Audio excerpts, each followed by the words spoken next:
Now good evening to all. स्वागत है आपका आज की स्ट्रीम में, बहुत बहुत स्वागत है। सेक्शन 56 से लेके सेक्शन 100 के ऊपर अपने क्वेश्चन चल रहे हैं एविडेंस के ऊपर, और अभी तक अपना आईपीसी हो गया है, सीपीसी हो गया है और कॉन्ट्रैक्ट पे अपने क्वेश्चन देख लिए हैं। अभी अपना एविडेंस चल रहा है जो कि खत्म होने की कार पे अजीत दांगी जी आ गए हैं। Good evening Ajit Dangi. और क्वेश्चन नंबर 35 अपने कल देखा था। बाल साहित्य अधिनियम 1872 का अध्याय 5 संबंधित है मौखिक साक्ष्य, दस्तावेजी साक्ष्य, सबूत का भार, साक्ष्यों का परीक्षण। Give the right answer. आपने दिया बी, दस्तावेजी साक्ष्य, बिल्कुल सही आंसर दिया आपने 35 का B is correct answer. Rajasthan APO 2015 में क्वेश्चन पूछा गया था। Nice.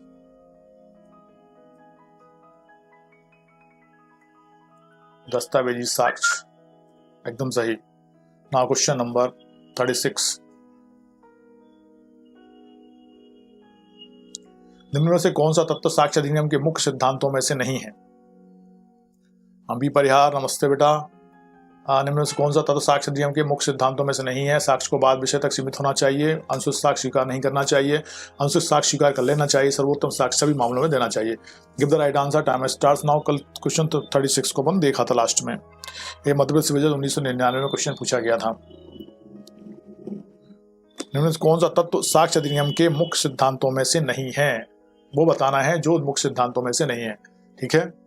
Good evening Ajit, good evening Romika,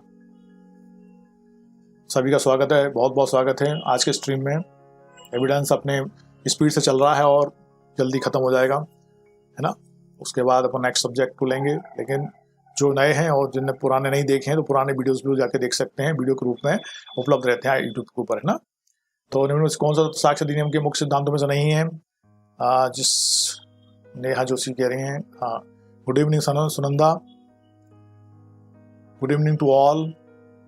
36 बिल्कुल सही। अंशुष साक्ष्य स्वीकार कर लेना चाहिए, ये जो है बिल्कुल सही आंसर है। साक्ष्य अधिनियम के मुख्य सिद्धांतों में से ये नहीं है। ठीक है। नाइस। नाउ क्वेश्चन नंबर 37 है। निम्नलिखित में से कौन द्वितीयक साक्ष्य नहीं हो सकती है? प्रतिलिपि से तैयार प्रति जिसकी मूल से तुलना कर ली गई है। मूल से तैयार प्रति, मूल से तुलना की गई प्रति, कौन सी द्वितीयक साक्ष्य नहीं हो सकती है हमको बताना है। बताइए। 37।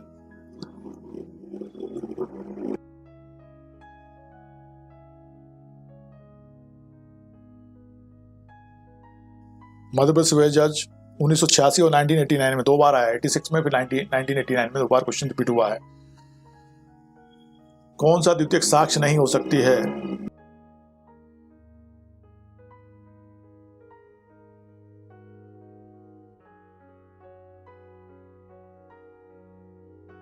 Good evening A to Z.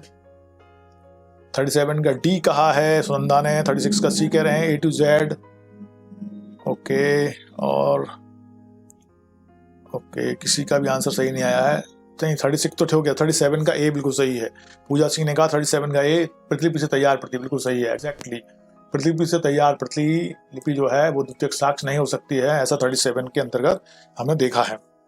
और उससे संबंधित जो प्रावधान है वो 1 मिनट बताता हूँ मैं। बाल साहित्य अधिनियम की धारा 63 में प्रकटित द्वितीयक साक्ष्य की सूची में प्रतिलिपि से तैयार प्रति जिसकी मूल से तुलना कर ली गई है, मूल से तैयार प्रति तथा मूल से तुलना की गई प्रति सम्मिलित है। अतः प्रतिलिपि से तैयार प्रति द्वितीयक साक्ष्य नहीं है। Now question number 38। Secondary evidence includes, secondary evidence में शामिल है certified copies made from or compared with the original, copies made from the original by mechanical process and copies compared with such copies are of the above। बताइए secondary evidence के अंदर क्या शामिल है?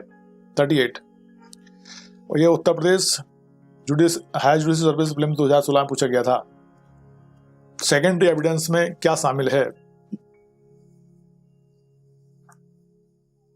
38 का डी कहा है ए टू जेड ने, रोमिका ने भी 38 का डी कहा है, और 38 का डी नेहा ने भी कहा है।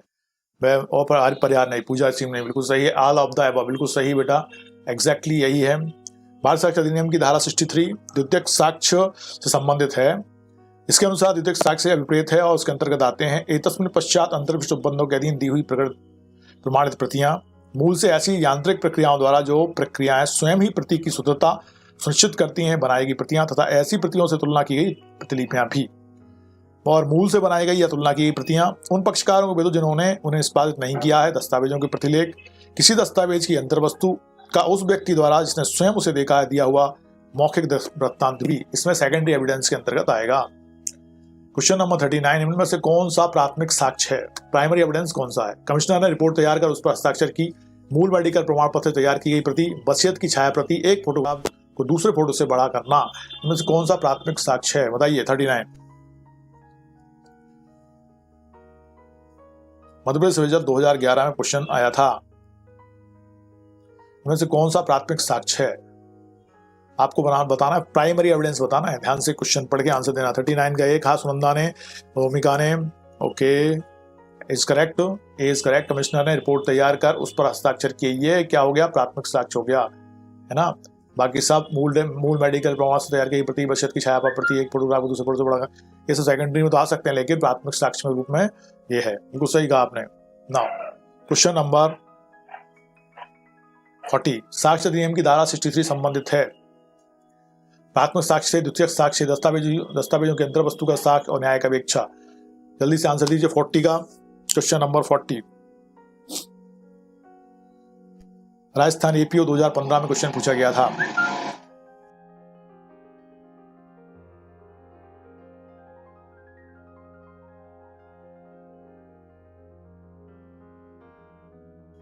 सेक्शन 63 संबंधित है किससे?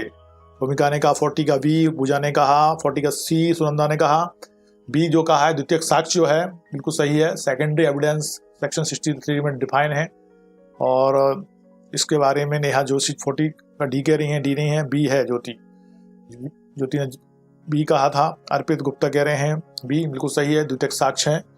Okay, now question number 41, Indian evidence act 1872 के अंतर्गत प्राथमिक साक्ष्य क्या नहीं है? मुद्रण द्वारा तैयार दस्तावेज, मुद्रण द्वारा तैयार दस्तावेज, फोटो चित्रण द्वारा तैयार दस्तावेज, सामान्य मूल की प्रतियां। Give the right answer, time starts now. 41 का आंसर तो फटाफट।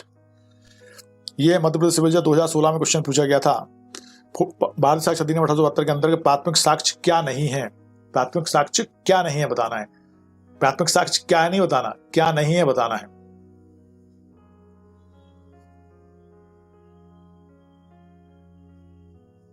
आ, 41 का डी आंसर दिया है सुनंदा ने, ज्योति ने और भूमिका ने, बिल्कुल सही। और 41 का सी नहीं है सुनंदा, 41 का डी है। सामान्य मूल की प्रतियां, सामान्य मूल की प्रतियां जो है वो प्राथमिक साक्ष्य नहीं होगा, है ना। जो मूल है वही प्राथमिक साक्ष्य के रूप में लिया जाएगा। मुद्रण द्वारा तैयार दस्तावेज मूल प्राथमिक हो गए, मुद्रण द्वारा तैयार दस्तावेज भी प्राथमिक हो गए, फोटो चित्रण द्वारा तैयार दस्तावेज भी प्राथमिक हो गए, लेकिन सामान्य मूल की प्रतियां क्या हो जाएंगी? प्राथमिक साक्ष्य नहीं है। बिल्कुल सही। परिहार ने भी आंसर दिया था 41 का डी और नेहा ने भी। क्वेश्चन नंबर 42, जहां एक विनय पत्र को 5 सेट में तैयार किया जाता है, उनमें से कितनों को साबित करना आवश्यक है? 5, 1, 3, 2, किसको साबित? एक साथ 5 बनाए हैं, किसको साबित करना पड़ेगा? कितनों को? जल्दी बताइए। 42, झारखंड सिविल जज प्रीलिम्स 2008, जहां एक विनय पत्र को 5 सेट में तैयार किया जाता है, उनमें से कितनों को साबित करना आवश्यक है? 41 का हो गया था डी, ठीक है, ए टू जेड। 41 का डी बिल्कुल सही है बेटे। अब आगे चलो, 42 का आंसर दो फास्ट। 42 का सी कहा है सुनंदा ने, वेरी फास्ट। रोमिका ने भी कहा वेरी फास्ट, बिल्कुल सही है। एक को साबित करेंगे तो 5 साबित हो जाएंगी, बिल्कुल सही। 5 की 5 साबित हो जाएंगी। इससे संबंधित जो प्रावधान है 1 मिनट बताता हूं मैं। भारतीय साक्ष्य अधिनियम 1872 की धारा 62 प्राथमिक साक्ष्य का प्रावधान करती है। सेक्शन 62 के स्पष्टीकरण 2 के अनुसार जहां की अनेक दस्तावेज हैं एक रूपात्मक प्रक्रिया द्वारा बनाई गई हैं, जैसे कि मुद्रण, मुद्रण, फोटो चित्रण में होता है, वहां उनमें से हर एक शेष सबकी अंतर वस्तु का प्राथमिक साक्ष्य है। ठीक है, बहुत बढ़िया। ना क्वेश्चन नंबर 43, जहां की अनेक दस्तावेजों को एक रूपात्मक प्रक्रिया द्वारा बनाया जाता है, जैसे कि मुद्रण, मुद्रण या फोटो चित्रण में होता है, वहां उनमें से हर एक शेष सब की अंतर्वस्तु का द्वितीयक साक्ष्य है, शेष सब की अंतर्वस्तु का प्राथमिक साक्ष्य है, शेष सब की अंतर्वस्तु का प्रत्यक्ष साक्ष्य है, शेष सब की अंतर्वस्तु का दस्तावेज साक्ष्य है। The right answer, time starts now. 43, UP APO 2005 फिर 2007 में क्वेश्चन पूछा था, 2 टाइम्स रिपीट हुआ है।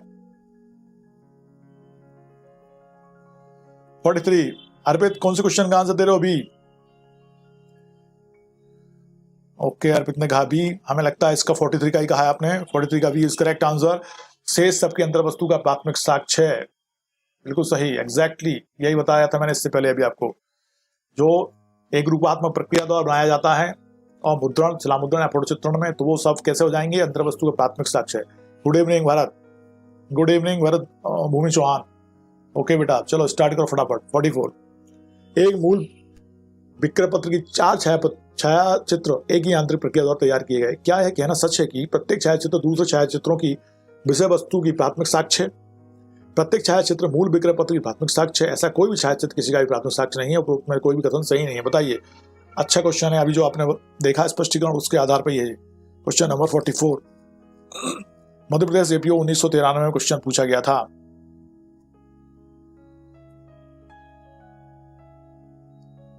गुड इवनिंग रेखा।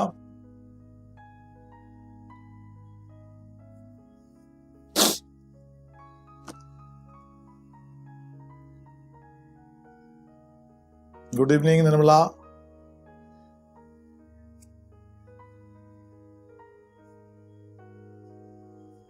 फोर्टी 44 का आंसर दीजिए। 44 का ए दिया है किसने?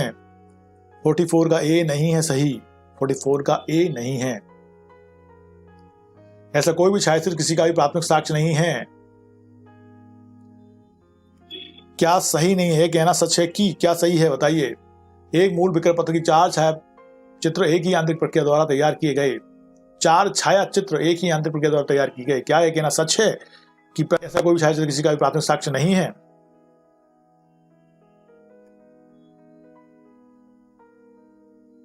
सी is correct answer. C is correct answer. ऐसा कोई भी छायाचित्र किसी का भी प्राथमिक साक्ष्य नहीं है। छायाचित्र की बात हो रही है, एक ही प्रोसेस से नहीं बन रहे हैं वो। या छायाचित्र, फोटोग्राफी।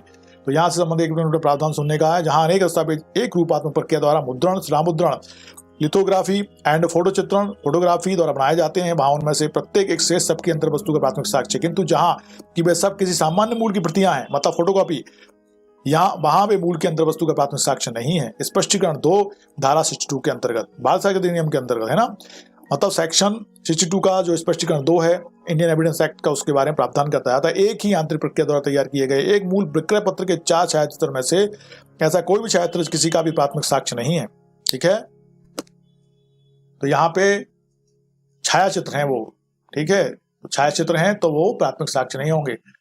अच्छा, ये क्वेश्चन नेक्स्ट है 45, जहाँ की मूल दस्तावेज कई मूल प्रतियों में निष्पादित है। जहाँ की मूल दस्तावेज कई मूल प्रतियों में निष्पादित है, वहां हर एक मूल प्रति उस दस्तावेज का प्राथमिक साक्ष्य, हर एक मूल प्रति उस दस्तावेज का प्राथमिक साक्ष्य नहीं हो सकता। हर एक प्रतिलेख द्वितीयक साक्ष्य है और केवल एक मुख्य प्रति प्राथमिक साक्ष्य, जबकि दस्तावेज के अन्य द्वितीयक साक्ष्य हैं। बताइए जल्दी से। 45 Uttarakhand PCA junior prelims 2014। Okay, अभी तक आया आंसर नहीं आया सही। नेहा जोशी ने कहा डी। किसका कह रही है नेहा? 45 का कि 44 का? 44 का सीधा सही है ना। 45 का ए कहा है। किसने कहा? 45 का रोमिका ने कहा, सुनंदा ने कहा, बिल्कुल सही कहा है। पूजा 45 का बी नहीं है। साना ने भी कहा 45 का ए इज करेक्ट आंसर। ज्योति राजपूत ने भी कहा 45 का ए इज करेक्ट आंसर। हर एक मूल प्रति उस दस्तावेज का प्राथमिक साक्ष्य है। क्या हो रहा है? जहां कोई मूल दस्तावेज कई मूल प्रतियों में निष्पादित हुआ है, एक साथ निष्पादित हुआ है, एक ही प्रोसेस से निष्पादित हुआ है, तो हाँ, वहां पे हर एक मूल प्रति उस दस्तावेज का प्राथमिक साक्ष्य होगा। फोटोकॉपी नहीं है, ध्यान रखना। नाउ क्वेश्चन नंबर 46, निम्न साक्ष्य में कौन द्वितीयक साक्ष्य नहीं है? मूल से तैयार की गई प्रति, मूल से तुलना की गई प्रति, किसी दस्तावेज का प्रतिलेख उन पक्षकारों को जिन्होंने उसका निष्पादन नहीं किया है, किसी दस्तावेज का प्रतिलेख उन पक्षकारों को भेजो जिन्होंने उसका निष्पादन किया है। क्वेश्चन है निम्न साक्ष्य में कौन द्वितीयक साक्ष्य नहीं है, सेकेंडरी एविडेंस नहीं है? बताइए। 46 मध्य प्रदेश विजय 2017 में क्वेश्चन पूछा गया था।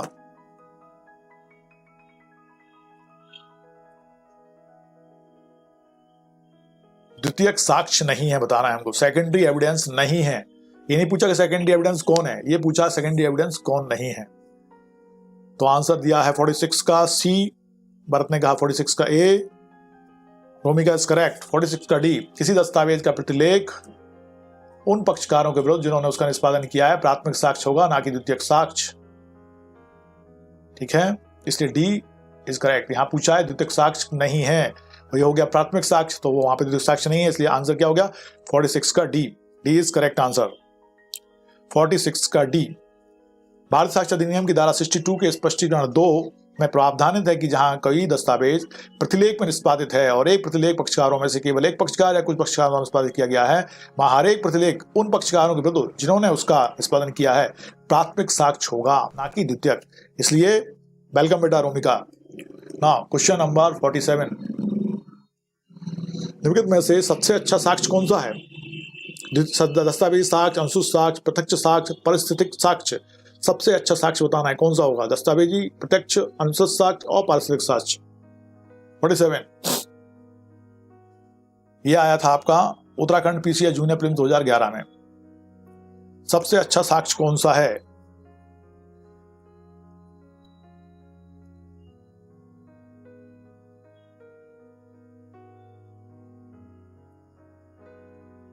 में से सबसे अच्छा साक्ष्य कौन सा है? 47 का बी कहा सुनंदा ने, 47 का ए कहा भरत दुबे ने, ज्योति राजपूत ने 47 का ए कहा। Okay, A is correct answer, Sana is correct. दस्तावेजी साक्ष्य जो है, डॉक्यूमेंट्री एविडेंस जो है, ये सबसे अच्छा साक्ष्य होगा। सबसे अच्छा कौन सा है? सबसे अच्छा साक्ष्य कौन सा होगा इनमें से? दस्तावेजी साक्ष्य। ए इज करेक्ट आंसर। दस्तावेजी साक्ष्य को सर्वोत्तम साक्ष्य के रूप में माना जाता है क्योंकि भारतीय साक्ष्य अधिनियम की धारा 62 के अनुसार इसे प्राथमिक साक्ष्य माना जाता है, जिसके अंतर्गत न्यायालय के निरीक्षण के लिए पेश किया गया स्वयं दस्तावेज ही जाता है, जो समग्र रूप में एक दृश्य एवं सर्वोत्तम है, जबकि प्रत्यक्ष साक्ष्य किसी व्यक्ति विशेष के इंद्रिय बोध पर आधारित है। ठीक है, अंशुष साक्ष्य तो हियरसे से एविडेंस है, सुनी सुनाई बात है, और पारिस्थितिक साक्ष्य तो परिस्थिति पर आधारित है। ये सबसे अच्छा साक्ष्य कौन सा हो गया? दस्तावेजी साक्ष्य सबसे अच्छा कहलाएगा, डॉक्यूमेंट्री एविडेंस। इसलिए अब आता है आपका क्वेश्चन नंबर 48, प्राथमिक साक्ष्य से अभिप्रेत है न्यायालय के समक्ष पेश किया गया दस्तावेज, दस्तावेज का प्रत्येक भाग, दस्तावेज का प्रत्येक प्रतिलेख, उपरोक्त सभी प्राथमिक साक्ष्य से अभिप्रेत है। प्राथमिक साक्ष्य कौन सा है बताइए? न्यायालय के समक्ष पेश किया गया दस्तावेज, दस्तावेज का प्रत्येक भाग, दस्तावेज का प्रत्येक प्रतिलेख और उपरोक्त सभी। 48 यूपी एपीओ 2002, मध्य प्रदेश 1996। 47 का तो ए हो गया था। ठीक है, अनाव 48 का आंसर दिया है रमिका ने, फास्ट और वेरी फास्ट दिया है, पूजा ने भी दिया है, नेहा ने भी कहा और बिल्कुल सही कहा है। न्यायालय के समक्ष पेश किया गया दस्तावेज प्राथमिक साक्ष्य है, दस्तावेज का प्रत्येक भाग, वो भी दस्तावेज का प्रत्येक प्रतिलेख, सब जो है प्रतिलेख मतलब उसके साथ बनाया था एक ही प्रोसेस के साथ, तो वो ऊपर सभी हो जाएंगे, प्राथमिक साक्ष्य के रूप में आ जाएंगे। इसके बारे में सेक्शन 62 का जो स्पष्टीकरण एक है वो आप पढ़ लेना अगला, है ना। 49 आशीष ने भी कहा, 48 का डी, भारत दुबे ने भी कहा, बी परिहार ने भी कहा और साना ने भी कहा है। 45 का ए नहीं है। 45 बहुत पीछे रह गया आज तो। भूमि 45 का आंसर दे रही हो तुम अभी? ओके, ए था, बिल्कुल सही है। और बनमारी ने डी कहा। बनमारी जी क्वेश्चन को इंगित करिए कि कौन से क्वेश्चन को आप आंसर दे रहे हैं ना, पता पड़ना चाहिए मुझे। साक्ष्य अधिनियम की कौन सी धारा प्राथमिक साक्ष्य से संबंधित है? साक्ष्य अधिनियम की कौन सी धारा प्राथमिक साक्ष्य से संबंधित है? 60, 63, 62, 64। The right answer time is starts now. 49 आपने इतनी बार देख लिया। यूपीएपी प्रीलिम्स 2000। साक्ष्य अधिनियम की कौन सी धारा प्राथमिक साक्ष्य से संबंधित है? प्राथमिक साक्ष्य पूछा है इसलिए सेक्शन कौन सा होगा? 49 का बी आंसर इज करेक्ट। 49 का भी सबने आंसर दिया, बिल्कुल सही। 62 है प्राथमिक साक्ष्य, इसलिए 62 और द्वितीयक होगा तो फिर अलग जाएगा, है ना। ठीक है, यहाँ पे 62 ही है, सेक्शन 62 प्राथमिक साक्ष्य से संबंधित है। ओके, नाउ क्वेश्चन नंबर 50, निम्न में से कौन सा द्वितीयक साक्ष्य नहीं है?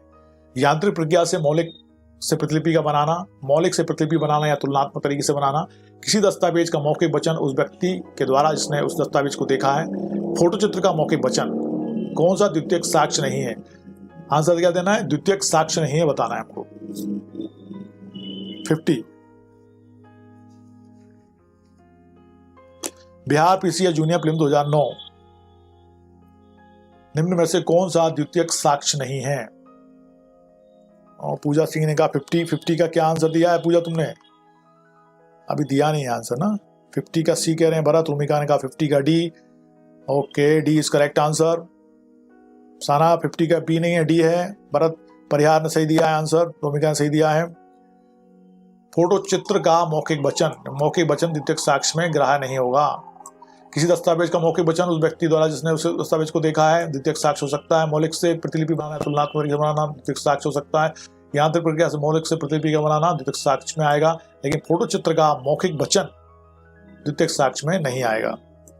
इसलिए 50 का डी आंसर बिल्कुल सही है। नाउ क्वेश्चन नंबर 51, किसी दस्तावेज के अंदर वस्तु का द्वितीयक साक्ष्य निम्न में से कब नहीं दिया जा सकता? जबकि मूल ऐसा व्यक्ति के कब्जे में है या साक्ष्याधीन है जिसके विरुद्ध उस दस्तावेज को साबित किया जाना है, जब उसके अंदर वस्तु का साक्ष्य देने की प्रस्तावना करने वाला पक्षकार किसी युक्तियुक्त कारण से उसे युक्तियुक्त समय में पेश नहीं कर सकता है, जबकि मूल एक निजी दस्तावेज तथा उस पक्षकार के कब्जे में है जो उसके अंदर वस्तु को प्रमाणित करना चाहता है। उपरोक्त में से कोई नहीं। क्वेश्चन है, किसी दस्तावेज के अंदर वस्तु का द्वितीयक साक्ष्य निम्न में से कब नहीं दिया जा सकता है? आपको बताना है कब नहीं दिया जाएगा वो। 51 ये आया था मध्य प्रदेश एपीओ 1997 में, 1997। ओके, तो 51 का आंसर अभी तक नहीं आया है। Give the answer of 51। Question number 51। 51 का सी कहा है आशीष ने, सुनंदा ने, एकदम सही, एग्जैक्टली। जबकि मूल एक निजी दस्तावेज है तथा उस पक्षकार के कब्जे में है जो उसकी अंतर वस्तु को प्रमाणित करना चाहता है। कब नहीं दिया जा सकता? उन्होंने पूछा है द्वितीयक साक्ष्य निम्न में से कब नहीं दिया जा सकता। सी आंसर बिल्कुल सही दिया है आपने। 51 का सी इज करेक्ट आंसर। जबकि मूल एक निजी दस्तावेज है तथा उस पक्षकार के कब्जे में है जो उसकी अंतर वस्तु को प्रमाणित करना चाहता है। जबकि मूल एक निजी दस्तावेज तथा उस पक्षकार के कब्जे में जो उसकी अंतर वस्तु को प्रमाणित करना चाहता है, अंतर वस्तु का द्वितीयक साक्ष्य नहीं दिया सकता। ठीक समझ में आ रही है बात? जबकि मूल एक निजी दस्तावेज है, उसका प्राइवेट दस्तावेज है, उस पक्षकार के कब्जे में है जो उसकी अंतर वस्तु को, मतलब वो चाहता है कि उसकी अंतर वस्तु को प्रमाणित करे, और उसके लिए द्वितीयक साक्ष्य नहीं दिया जाएगा। भाई जब प्राथमिक साक्ष्य उसके पास है तो प्राथमिक देगा ना, द्वितीयक क्यों देगा? इसलिए कब नहीं दिया जाएगा? उन्होंने कहा जब उसका खुद का है और उसके पक्षकार कब्जे में है और उसके अंतर उसको प्रमाणित करना चाहता है, तो फिर क्या हो जाएगा? वो द्वितीयक साक्ष्य वहां पे ग्राह्य नहीं है, प्राथमिक साक्ष्य ही लगेगा। क्वेश्चन नंबर 52, निम्नलिखित में से किस मामले में द्वितीयक साक्ष्य अनुज्ञेय नहीं है? जहां मूल दस्तावेज किसी अन्य व्यक्ति अन्य की शक्ति तथा कब्जे में है, जहां मूल दस्तावेज नष्ट हो गया है अथवा खो गया है, जहां मूल दस्तावेज सम्यक रूप से अनुप्रमाणित नहीं है, जहां मूल दस्तावेज आसानी से नहीं हटाया जा सकता है, द्वितीयक साक्ष्य अनुज्ञेय नहीं है, वहां पर द्वितीयक साक्ष्य नहीं लिया जाएगा। कहां पर नहीं लिया जाएगा? चार में से एक क्वेश्चन का आंसर आपको देना है। यह आया था यूपी लोअर 2003 में। द्वितीयक साक्ष्य अनुज्ञेय नहीं है। आंसर क्या दिया है 52 का? 52 का सी आंसर कह रही है साना। वेरी फास्ट आंसर दिया साना ने और बिल्कुल सही आंसर दिया है। Sana, B Parihar, Ashish, everybody is correct. जहां मूल दस्तावेज सम्यक रूप से अनुप्रमाणित नहीं है, जहां प्रमाणित नहीं है ऐसा ज्ञान है, तो वहां पे वो द्वितीयक साक्ष्य के रूप में अनुज्ञेय नहीं होगा। Okay, everybody is correct. Now question number 53, निम्न में से भारतीय साक्ष्य अधिनियम की कौन सी धारा द्वितीयक साक्ष्य की ग्राह्यता का प्रावधान करती है? यहां पे बताना है आपको द्वितीयक साक्ष्य की ग्राह्यता का प्रावधान करती है। 60, 63, 61, 65। उत्तराखंड सिविल जज 2009। 53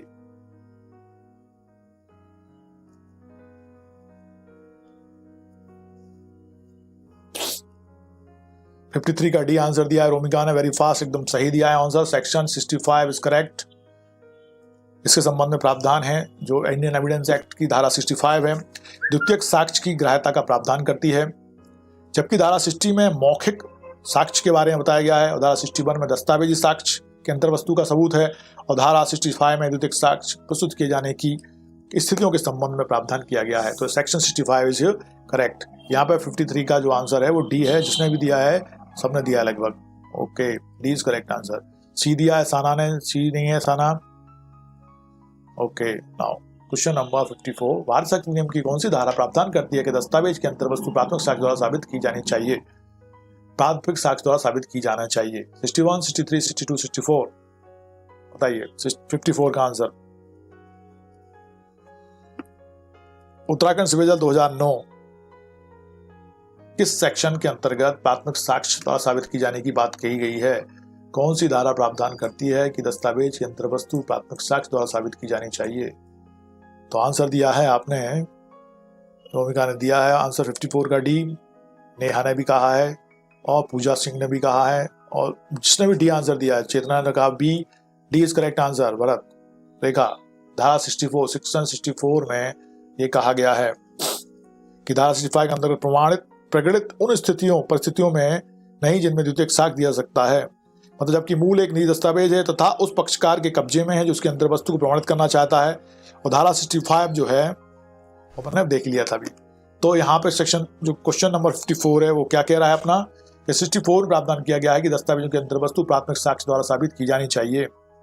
सेक्शन 61 में दस्तावेजों की अंतर वस्तु का सबूत है और 62 में प्राथमिक साक्ष्य की बात करते हैं और सेक्शन 63 में द्वितीयक साक्ष्य के बारे में बंद किया गया है। बार बार बताने की मुझे आवश्यकता नहीं है। ओके ना, question number 55, Indian evidence act की कौन सी धारा प्रावधान करती है कि दस्तावेज की अंतर वस्तु प्राथमिक साक्ष्य द्वारा साबित की जानी चाहिए। ये क्वेश्चन फिर से रिपीट हो गया है। इसका आंसर है सेक्शन 64, है ना। ओके, सेक्शन 64 अपन ने अभी इसका आंसर देख लिया था, ये फिर से रिपीट हो गया है ना। नाउ क्वेश्चन नंबर 56, निम्नलिखित में से कौन सा नियम मूलभूत नहीं है। सभी मामलों में सर्वोत्तम साक्ष्य दिया जाना चाहिए, साक्ष्य विवाद विषयों तक सीमित रहना चाहिए, प्राथमिक साक्ष्य ग्रहण नहीं किया जाना चाहिए, अंशु साक्ष्य ग्रहण नहीं किया जाना चाहिए। इसमें से कौन सा नियम मूलभूत नहीं है, बताइए जल्दी से। क्वेश्चन नंबर 56, मध्यप्रदेश विभाजन 1983, निम्नलिखित में से कौन सा नियम मूलभूत नहीं है। 56 का सी कहा रोमिका ने, बिल्कुल सही Romika. Ashish is correct, B Parihar is correct, Sunanda is correct. Okay, लगभग सबने सही आंसर दिया। Rekha, Neha, Chetna, Pooja, everybody is correct. प्राथमिक साक्ष्य ग्रहण नहीं किया जाना चाहिए, जबकि प्राथमिक साक्ष्य तो सबसे पहले ग्रहण किया जाना चाहिए। सर्वोत्तम साक्ष्य तो यही है और सर्वोत्तम साक्ष्य दस्तावेज साक्ष्य होता है। प्राथमिक साक्ष्य ग्रहण नहीं किया जाना चाहिए, ये मूलभूत नियम नहीं है। एकदम वेलकम भूमिका। 57, भारत साक्ष्य अधिनियम के अंतर्गत किसी पत्र की वह प्रति जिसकी जांच उस पत्र की उस प्रति से कर ली गई हो जो प्रतिलिपि यंत्र द्वारा तैयार की गई है, वह प्राथमिक साक्ष्य है, मौखिक साक्ष्य है, द्वितीयक साक्ष्य में कोई भी साक्ष्य है, बताएं। 57, उत्तराखंड पीसीएस जूनियर प्रीलिम 2008 में क्वेश्चन पूछा गया था कि ऐसा साक्ष्य हो जाएगा जो प्रतिलिपि यंत्र द्वारा तैयार की गई थी और उसकी जांच करके उसको मिला लिया गया है। तो ज्योति राजपूत कह रही है 56 का सी बिल्कुल सही है। साना नबी का 56 का सी, रोमिका 57 का भी सी कह रही हैं, बिल्कुल सही रोमिका। आशीष बिल्कुल सही है। ओके, द्वितीयक साक्ष्य हो जाएगा, सेकेंडरी एविडेंस के रूप में उसको स्वीकार किया जाएगा। नाउ चेतना, पूजा, रेखा। ओके, नाउ क्वेश्चन नंबर 58, निम्नलिखित में से कौन द्वितीयक साक्ष्य नहीं है। ज्योति ने 57 का सी कहा है, 58 का बताओ निम्नलिखित में से कौन द्वितीयक साक्ष्य नहीं है। प्रमाणित प्रतिलिपि, जहां कई अभिलेख एक समान प्रक्रिया से तैयार किए जाते हैं, मूल से तैयार की गई प्रतिलिपियां, मूल से परितुलित प्रतिलिपियां या प्रमाणित प्रतिलिपियां, कौन द्वितीयक साक्ष्य नहीं है। यहां बताना है द्वितीयक साक्ष्य कौन सा नहीं है, बताइए। 58, यूपीएपीओ सप्लीमेंट 2007, कौन द्वितीयक साक्ष्य नहीं है। 58 का बी कहा है आशीष ने, बी परिहार ने, रोमिका ने, पूजा ने, ज्योति ने। ओके, सब सही कह रहे हैं, बिल्कुल सही। जहां कई अभिलेख एक समान प्रक्रिया तैयार किए जाते हैं वो बी आंसर है, 58 का बी। जहां एक ही अभिलेख एक समान प्रक्रिया तैयार किए जाते हैं तो वो मूल क्या हो जाएगा, प्राथमिक साक्ष्य हो जाएगा, ना कि द्वितीयक साक्ष्य। बिल्कुल सही आंसर दिया आपने। 59 में से कौन सा द्वितीयक साक्ष्य नहीं है। मूल से यांत्रिक प्रक्रियाओं द्वारा बनाई गई प्रतिलिपियां, मूल से बनाई गई तुलना की गई प्रतियां, दस्तावेजों की प्रतिलेख, शिलालेख, क्या द्वितीयक साक्ष्य नहीं है। 59, एक क्वेश्चन आपका पूछा गया था उत्तर प्रदेश सिविल जज 2013 में, कौन सा द्वितीयक साक्ष्य नहीं है। 59 का डी आंसर दे दिया है ज्योति ने, बहुत फास्ट सही आंसर दिया है। साना ने भी कहा और रोमिका ने 59 का A is not correct, D is correct. मूल से यांत्रिक प्रक्रियाओं द्वारा बनाई गई प्रतिलिपियां हैं, यहाँ प्रतिलिपियां हो रही हैं ना, जो द्वितीयक साक्ष्य में आ जाएगा। एक ही प्रोसेस से बनाई जाती हैं तो फिर वो क्या हो गई, प्राथमिक साक्ष्य हो जाएगा। यहाँ पे प्रतिलिपि बनाएगी मतलब फोटोकॉपी है, मूल से बनाएगी तुलना करके प्रतिलिपि, ये भी द्वितीयक साक्ष्य है। और दस्तावेजों की प्रतिलेख, ये भी। या शिलालेख जो है वो द्वितीयक साक्ष्य नहीं है। 59 का ओके ना, वेलकम, ठीक है। क्वेश्चन नंबर 60, भारत साक्ष्य अधिनियम के अधीन अखबार में प्रकाशित रिपोर्ट है। प्राथमिक साक्ष्य तथा उसकी अंतर्वस्तु बिना किसी सबूत के साक्ष्य में ग्राह्य है। द्वितीयक साक्ष्य तथा इसकी अंतर्वस्तु साक्ष्य अधिनियम के अंतर्गत बिना किसी उचित सबूत के साक्ष्य में ग्राह्य नहीं है। ना प्राथमिक साक्ष्य है ना द्वितीयक साक्ष्य है, कोई साक्ष्य नहीं है। बताइए सृष्टि मध्य प्रदेश 2013 क्या कहेंगे इसके बारे में? अपन अखबार में प्रकाशित रिपोर्ट के बारे में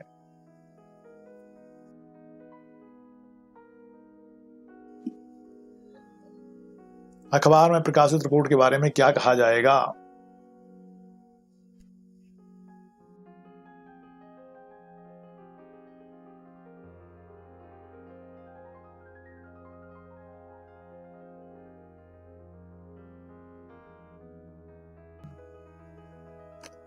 आंसर आ गया है सृष्टि का बी कहा, किसी ने सी कहा, कोई डी कह रहा है। ओहो हो right answer is B. B is correct answer.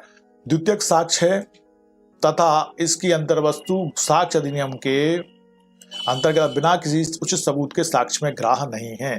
Here से एविडेंस है बट द्वितीय साक्ष्य के रूप में से ग्राह्य तब करेंगे जब उस उचित सबूत के साक्ष्य में उचित सबूत उससे संबंध मिल जाएगा, तब उस साक्ष्य में ग्राह्य की जा सकती है।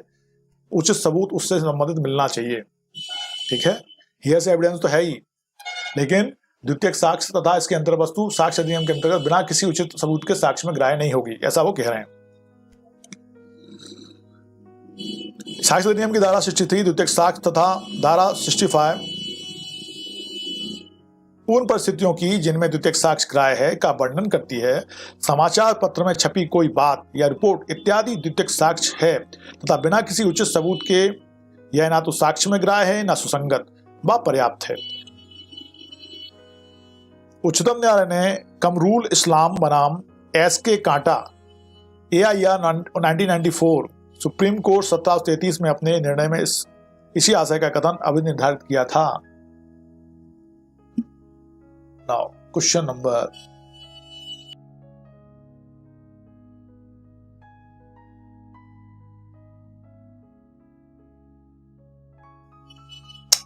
बस कर कितना हो बजाएगा भाई।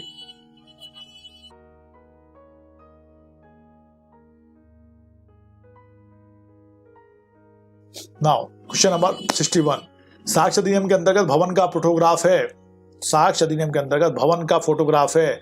एक प्राथमिक साक्ष्य, कोई साक्ष्य नहीं। द्वितीयक साक्ष्य उपरोक्त में से कोई नहीं। बताइए 61 उत्तराखंड जूनियर प्रीलिम्स 2011 कैसा साक्ष्य हो जाएगा?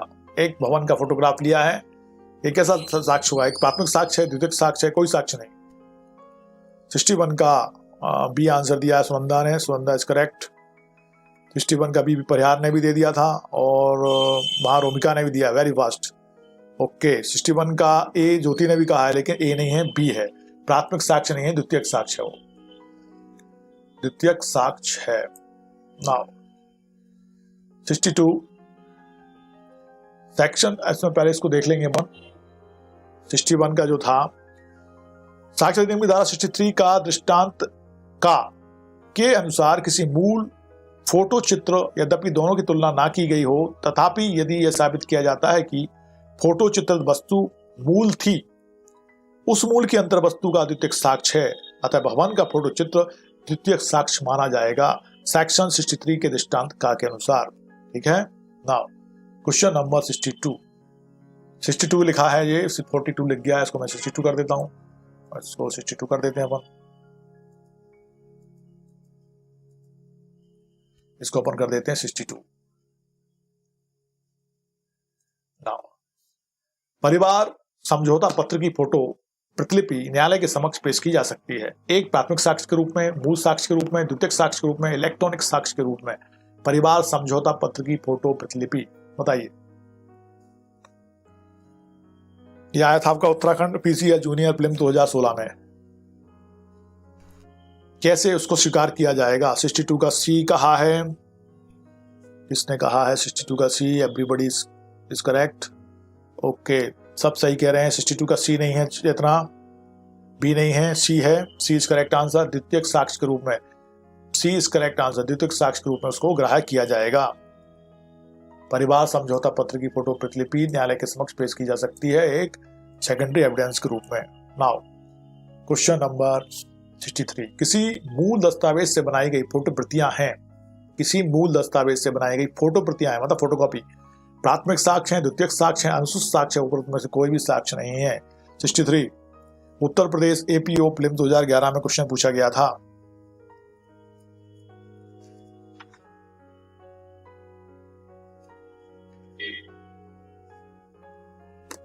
ओके, द्वितीयक साक्ष्य है, किस किसने कहा है? आशीष कह रहे हैं 63 का भी, ज्योति ने भी कहा। ओके, सबने सही कहा है, रोमिका, साना, सुनंदा, बबियार प्यार, चेतना, सोनी, द्वितीयक साक्ष्य। Okay okay okay now question number 64 द्वितीयक साक्ष्य संबंध लिखित में से कौन सा कथन सही नहीं है? एक प्रमाणित प्रतिलिपि पर तैयार की गई और उसके साथ तुलना की गई प्रतिलिपि, किसी दस्तावेज का संपूर्ण अनुवाद, किसी ने ऐसे व्यक्ति द्वारा उस दस्तावेज को पढ़ते सुना, उसकी अंतर्वस्तु का दिया गया मौखिक ब्यौरा, उपरोक्त में से कोई नहीं। द्वितीयक साक्ष्य संबंध में कौन सा कथन सही नहीं है? हमको बताना है रॉन्ग आंसर, कौन सा कथन, कौन सा स्टेटमेंट सही नहीं है, तो वो आपको बताएंगे हमको कौन सा कथन सही नहीं है। एक प्रमाणित प्रतिलिपि तैयार की गई, उसके साथ तुलना की गई प्रतिलिपि, किसी दस्तावेज का संपूर्ण अनुवाद, किसी ने ऐसे व्यक्ति द्वारा उस दस्तावेज को पढ़ते सुना, उसकी अंतर्वस्तु का दिया गया मौखिक ब्यौरा, उपरोक्त में से कोई नहीं। मध्यप्रदेश विभाजन 1983 क्या होगा इसका आंसर? 64 का डी दिया आशीष ने, और बिल्कुल सही दिया आशीष, नेहा इज करेक्ट, उपरोक्त में से कोई भी सही नहीं है।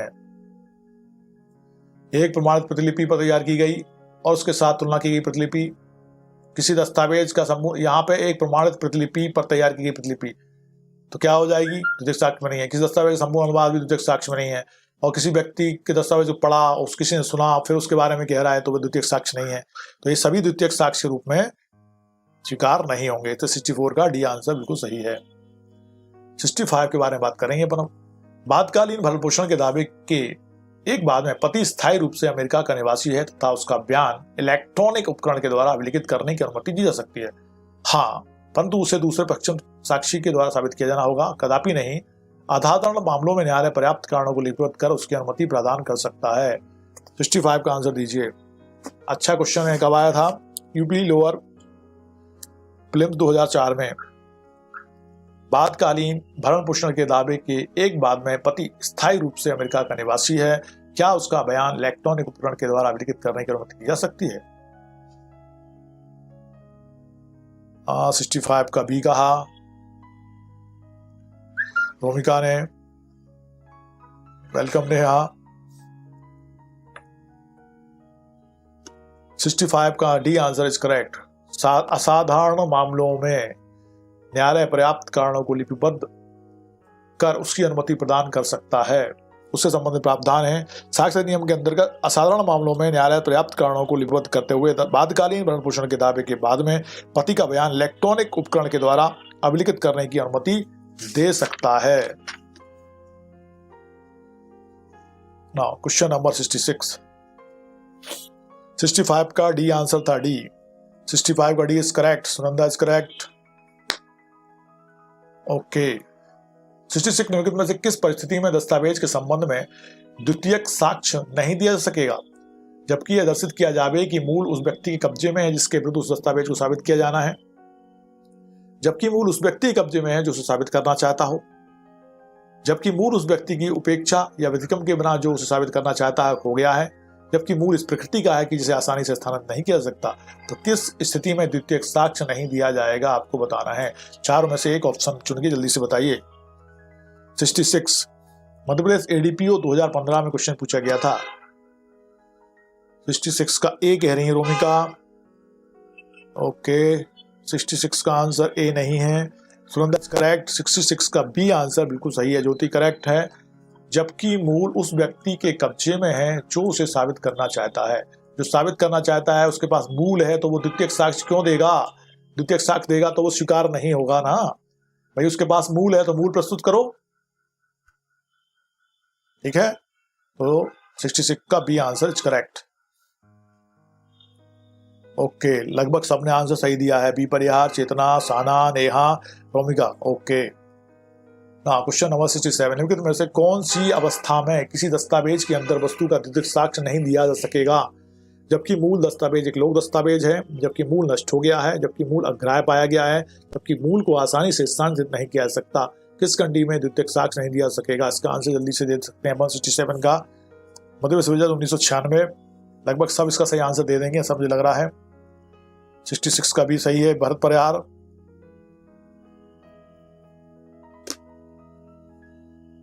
वेलकम रोमिका। 67 का भी बिल्कुल, जबकि मूल नष्ट हो गया है। 67 का बी नहीं है, 67 का बी नहीं है रोमिका, सी है। ज्योति बी है, सी है, सी। जबकि मूल अग्राह्य पाया जाता है, जब मूल जो है अग्राह्य पाया गया है तब उसका द्वितीयक साक्ष्य नहीं दिया जा सकता। 67 का सी, जबकि मूल अग्राह्य पाया गया है। अग्राह्य मतलब ग्रहण करने योग्य नहीं है, मूल ही उसका ग्रहण करने योग्य नहीं है तो द्वितीयक साक्ष्य क्या करेंगे लेके हम उसका? भारत संविधान अधिनियम की धारा 65 के अनुसार जबकि मूल नष्ट हो गया है, जबकि मूल दस्तावेज एक लोक दस्तावेज है तथा जबकि मूल को आसानी से हस्तांतरित नहीं किया जा सकता, द्वितीयक साक्ष्य दिया जा सकता है। जबकि मूल अग्राह्य पाया गया है की स्थिति में 65 के अनुसार द्वितीयक साक्ष्य नहीं दिया जाएगा। वो जब तो मूल ही अग्राह्य हो गया तो द्वितीयक साक्ष्य लेके क्या करेंगे उसका, है ना? इसलिए उसका द्वितीयक साक्ष्य नहीं। जबकि हर कंडीशन में लोक दस्तावेज है तो उसका ले सकते हैं, मूल नष्ट हो गया तो ले सकते हैं, और जबकि मूल की आसानी से हस्तांतरित नहीं किया जा सकता तो उसका द्वितीयक साक्ष्य लिया सकता है। लेकिन जब अग्राह्य है तो उसका द्वितीयक साक्ष्य कोई मत मायने नहीं रखता। सर क्लास की टाइमिंग क्या है? 9 to 10:30 है बेटा, है ना? 9 बजे से 10:30 बजे तक क्लास चलती है अपनी, मंडे टू फ्राइडे। आप लोग नए आए हैं और जो भी आए हैं तो पुराने वीडियोस भी देख के अपना काम चला लेना। जब तक कॉन्ट्रैक्ट, आईपीसी और आपका सीपीसी लगभग कंप्लीट खत्म हो गए अपने, इनको पढ़ना है, सबको पढ़ते रहना है। बल खत्म हो गए इसका मतलब ये नहीं कि आपके लिए खत्म हो गए, इसको पढ़ते रहेंगे आप जब तक कि आप सिलेक्शन हो जाता है ना। चलो क्वेश्चन नंबर 68, द्वितीयक साक्ष्य किसी दस्तावेज के अस्तित्व, दशा या विषय वस्तु के संबंध में नहीं दिया सकता है, जबकि वह लोक दस्तावेज है, जबकि मूल इस प्रकृति का है कि उसे स्थानांतरित करना पड़े, यद्यपि सरलता से नहीं किया सकता, जबकि वह उस पक्ष के कब्जे में है जिसके विरुद्ध सिद्ध किया जाना है, एवं वह साक्ष्य अधिनियम की धारा 66 के नोटिस के उपरांत पेश नहीं करता, जबकि मूल ना नष्ट हुआ है ना खो गया है। अब आपको बताना है दशा विषय वस्तु के संबंध में नहीं दिया सकता, द्वितीयक साक्ष्य और कब नहीं दे सकते? 68 में बताओ। क्वेश्चन नंबर 68, मध्य प्रदेश विश्वविद्यालय 1983, द्वितीयक साक्ष्य किसी दस्तावेज के अस्तित्व, दशा वस्तु, विषय वस्तु के संबंध में नहीं दिया जा सकता है। ओके 68 का आंसर क्या दिया है? पूजा सिंह ने कहा 68 का सी, 68 का सी, सारा ने कहा 68 का D. D is correct answer, जबकि मूल ना नष्ट हुआ है ना खोया हुआ है। ना तो मूल नष्ट हुआ है ना खोया है, तो फिर मूल प्रस्तुत करो ना। तो यहाँ पर मूल प्रस्तुत करेंगे। द्वितीयक साक्ष्य किसी दस्तावेज के अस्तित्व, दशा वस्तु के संबंध में नहीं दिया जा सकता यदि मूल ना नष्ट हुआ है ना खोया है, तो फिर उस कंडीशन में सही आंसर यहाँ पे डी हो जाएगा।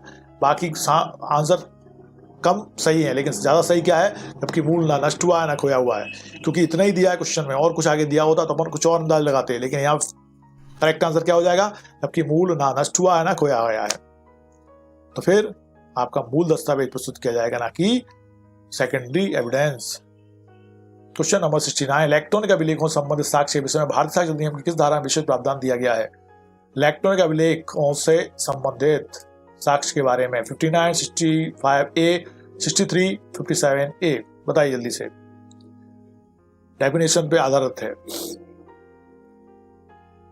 छत्तीसगढ़ संविधान 2003 पढ़ा होगा आपने इसको, तो आपको आ जाएगा आंसर। जल्दी बताइए किस 69 का सी आंसर दिया है पूजा ने, सुनंदा ने, रोमिका 69 का ए कह रही हैं, रोमिका सी है सी।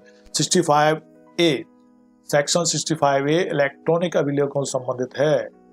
इलेक्ट्रॉनिक अभिलेख है ना, इलेक्ट्रॉनिक अभिलेखों से संबंधित जो बाद में जोड़ा गया था। इलेक्ट्रॉनिक अभिलेख से संबंधित है, साक्ष्य के विषय में विशेष प्रावधान किया गया है ना। 65A, 69 का 65A, 69 का 65A है। Okay okay okay, don't worry. ना क्वेश्चन नंबर 70, भारतीय साक्ष्य अधिनियम की धारा 65B अर्थात 65B की उपधारा 5 गा अर्थात 5C के अंतर्गत कंप्यूटर उत्पाद को कंप्यूटर द्वारा उत्पादित किया गया माना जाएगा, चाहे वह इसके द्वारा सीधे उत्पादित किया गया हो, चाहे वह किसी उपयुक्त उपकरण द्वारा उत्पादित किया गया हो, वह इसके द्वारा सीधे उत्पादित किया गया हो, या मानवीय हस्तक्षेप सहित या मानवीय हस्तक्षेप के बिना किसी उपयुक्त उपकरण द्वारा उत्पादित किया गया हो, वह इसके द्वारा सीधे उत्पादित किया गया हो या किसी उपयुक्त उपकरण द्वारा उत्पादित किया गया हो, बताइए जल्दी से आंसर 70 का।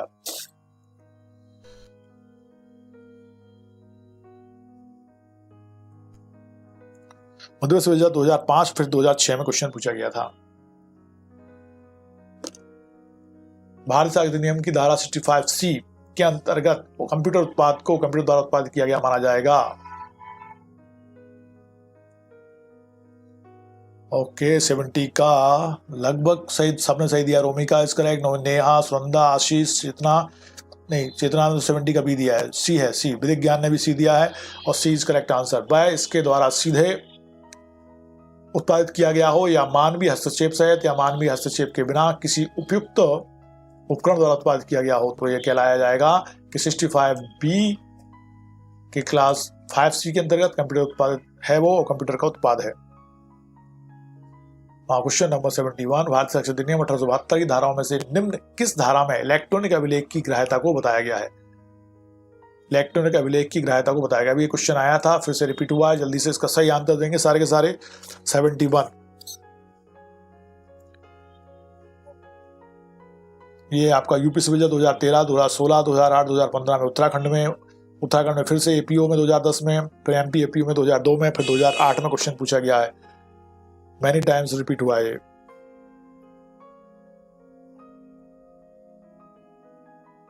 इलेक्ट्रॉनिक अभिलेख की परिभाषा कहां दी गई है? 65A में। और उसकी ग्राह्यता के बारे में कहां बताया गया है? 65B में। 65B बिल्कुल सही। D answer is correct. 71 का डी आंसर किसने दिया है? ओके आशीष, भरत, सुनंदा, चेतना, सारा। 71 का डी है।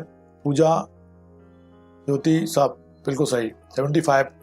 65D किससे संबंधित? इलेक्ट्रॉनिक अभिलेख की ग्राह्यता संबंधित है और 65A इलेक्ट्रॉनिक अभिलेख से संबंधित है। ये थोड़ा ध्यान रखना, इनको जो नए जुड़े हैं ना सेक्शन, इन पे बड़ा फोकस करना, क्योंकि ये क्वेश्चन में बार बार आते हैं और रिपीट करते हैं, क्योंकि ये थोड़ा नया है, अमेंडमेंट के माध्यम से जोड़े गए हैं। मोबाइल कॉल्स के कॉल डिटेल्स रिपोर्ट CDR के सिद्ध करने के लिए किस धारा की दशा की संतुष्टि होनी चाहिए? 63 साक्ष्य अधिनियम, 65, 65B और 67 साक्ष्य अधिनियम। बताइए। मध्य प्रदेश विभाजन 2017 मोबाइल कॉल के कॉल डिटेल्स रिपोर्ट CDR को सिद्ध करने के लिए किस धारा की दशा की संतुष्टि होना चाहिए? 72 का सी आंसर दिया है। अब किसने दिया भाई? रोमिका, भरत, पुष्पराज, सुनंदा। सी ने, हाँ सी है बिल्कुल सही। 65 का बी है, साक्ष्य अधिनियम, बिल्कुल सही। 65B ये अभी बताया था। वही वाली बात हो गई है कि इलेक्ट्रॉनिक अभिलेख की ग्राह्यता है ना, तो यहाँ मोबाइल कॉल्स कॉल डिटेल्स वो उसमें आ जाएगा आपका इलेक्ट्रॉनिक मीडिया में ना, उसकी ग्राह्यता की बात हो रही है, तो वो 65B हो गया। ओके डी नहीं है चेतना। साक्ष्य अधिनियम में कंप्यूटर निर्गत का दस्तावेज एवं साक्ष्य में ग्राह्य माने जाने की शर्तों का वर्णन किस धारा में है? Okay 65B4, 65B2, 65B1, 65B5 और करीब वही, मतलब 65B तक की बात कर रहे थे, अब वो और अंदर घुस गए कि एक्चुअल में क्लॉज क्या है। बताइए जल्दी से। बहुत बढ़िया। झारखंड सिविल जज प्रीलिम्स 2014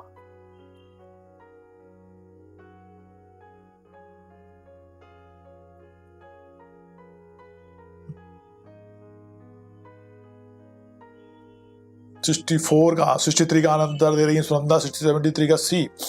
73 नहीं है, 74 है वो। 74 का नेहा जोशी ने कहा थैंक यू, वेलकम बेटा। 74 का C is correct answer. 65B clause 2। 65B clause 2। 65 का इलेक्ट्रॉनिक अभिलेखों की ग्राह्यता संबंधित करती है, जबकि सेक्शन 65B2 में किसी कंप्यूटर निर्गत कंप्यूटर आउटपुट में अंतर्विष्ट सूचनाओं के साक्ष्य ग्राह्य माने जाने वाली शर्तों का उल्लेख किया गया है। तो सेक्शन 65B क्लॉज 2 इसमें सही आंसर है। ठीक है। 74 का सी आंसर दिया है रोमिका ने, ओके पूजा ने, नेहा ने और सुनंदा ने और चेतना भी कहा। Okay question number 75, Indian evidence act 1872 की निम्न धाराओं में से किस धारा को सूचना प्रौद्योगिकी अधिनियम 2000 की धारा 92 तथा अनुसूची 2 के द्वारा जोड़ा गया है? सेक्शन 65, सेक्शन 70, सेक्शन 67A, 67 और 65B। क्या पूछ रहे हैं वो? धारा 92 तथा अनुसूची 2 के द्वारा जोड़ा गया है। किस धारा को बताओ जल्दी से? 75 यूपी सिविल जज 2016 और बिहार सिविल जज 2009। 1872 की निम्न धाराओं में से किस को सूचना प्रौद्योगिकी अधिनियम 2000 की धारा 92 तथा अनुसूची 2 के द्वारा जोड़ा गया है? आपने कहा 75 का। ओके, डी आंसर दे रहे हैं भरत, आशीष, भूमिका, सुनंदा, साना, राजपूत, नेहा और विधिज्ञान, वो सबने सही आंसर दिया है। सेक्शन 65B जोड़ी गई है इंफॉर्मेशन टेक्नोलॉजी एक्ट 2000 तथा धारा 92 और उसकी 92 तथा अनुसूची 2 के द्वारा जोड़ी गई है। क्वेश्चन नंबर 76, इलेक्ट्रॉनिक अभिलेख की अंतर्वस्तुओं को साबित करने के लिए निम्नलिखित में से कौन सा एक नियम सही नहीं है? इसके साथ कथन अंतर्विष्ट करने वाले इलेक्ट्रॉनिक अभिलेख की पहचान करने वाला प्रमाण पत्र संलग्न होना चाहिए। कथन किसी ऐसे व्यक्ति का हस्ताक्षर होना चाहिए जो संबंधित उत्तरदायी पदीय स्थिति पर अध्यासी हो, मतलब वो विराजमान हो। इसे व्युत्पन्न करने वाले उपकरण की विशेषताएं देना आवश्यक नहीं है। यह पर्याप्त ही कथन प्रमाणित करने वाले व्यक्ति ने ऐसा अपने सर्वोत्तम ज्ञान एवं विश्वास में किया है। यहाँ आंसर दीजिए। इलेक्ट्रॉनिक अभिलेख की अंतर्वस्तु को साबित करने के लिए निम्नलिखित में कौन सा एक नियम सही नहीं है? हमको क्या बताना है? कौन सा नियम सही नहीं है, मतलब एक नियम उसमें सही नहीं होगा, वही बताना है। 76 यूपी लोअर सप्लीमेंट प्रीलिम्स 2004।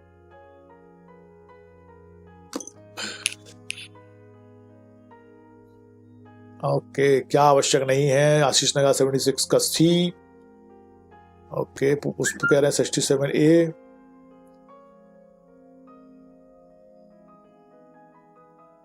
ठीक है, चेतना 75 का डी सही था। ओके, नेहा ने कहा 76 का सी, रोमिका भी कह रही हैं, चेतना भी। भरत 76 का सी है। इसे व्युत्पन्न करने वाले उपकरण की विशिष्टताएं देना आवश्यक नहीं है। पता पड़ा वो कंप्यूटर की विशिष्टताएं बताने बैठ गए, तो वो थोड़ी यहाँ पे देना है। वो इलेक्ट्रॉनिक अभिलेख की अंतर्वस्तु साबित करने के लिए उससे क्या लेना देना है ना, वहां उसकी विशेषता थोड़ी बतानी है हमें। क्वेश्चन नंबर 77, लोक दस्तावेज वर्णित हैं भारतीय साक्षरता अधिनियम 1872 की धारा 72 में, 74 में, 73 में, 75 में। बताइए जल्दी से किसमें लोक दस्तावेज वर्णित हैं? पब्लिक डॉक्यूमेंट्स जो हैं किस सेक्शन में वर्णित हैं? 77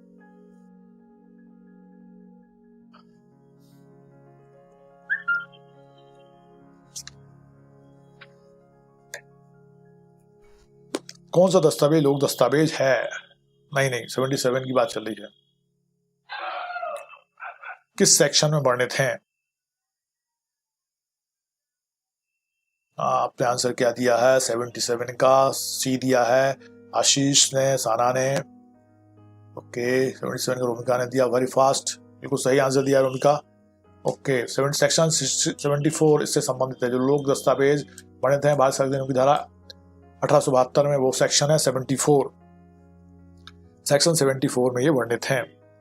ओके, नाउ क्वेश्चन नंबर 78, निम्न में से कौन सा एक लोक दस्तावेज है? बात पत्र, लिखित कथन, धारा 154 दंड प्रक्रिया संहिता के अंतर्गत प्रथम सूचना रिपोर्ट, उपरोक्त में से कोई नहीं। कौन सा एक लोक दस्तावेज है? पब्लिक डॉक्यूमेंट है, बताइए। 78 मध्य प्रदेश एपीओ 1997 में क्वेश्चन पूछा गया। वेलकम भूमिका। 78 का सी। ओके, 78 का सी कहा है रोमिका ने, आशीष ने। ओके, और बाकी सभी कहो जल्दी जल्दी क्या कह रहे हो। ओके, सबने कहा सी। और पूजा सिंह 78 का डी नहीं है। सेक्शन 154 दंड प्रक्रिया संहिता जो FIR है, प्रथम सूचना रिपोर्ट, वो लोक दस्तावेज है। दस्तावेज को साबित करने के लिए कब अनुप्रमाणित साक्षी बुलाना आवश्यक नहीं है? जब वह दस्तावेज वसीयत ना हो, जबकि दस्तावेज 30 वर्ष पुराना हो। ए तथा बी दोनों ठीक हैं, ए तथा बी दोनों गलत हैं। बताइए जल्दी से। अनुप्रमाणित साक्षी बुलाना आवश्यक नहीं है दस्तावेज को साबित करने के लिए। क्या होगा आंसर 79 का? मध्य प्रदेश एपीओ 2002 और 79 का आंसर दीजिए।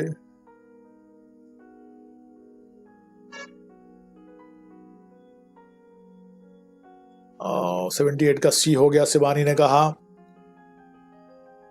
79 का सी इस किसने कहा? 79 का सी आशीष ने, भरत ने, भूमिका ने, सुनंदा ने। ओके, सब सही हैं।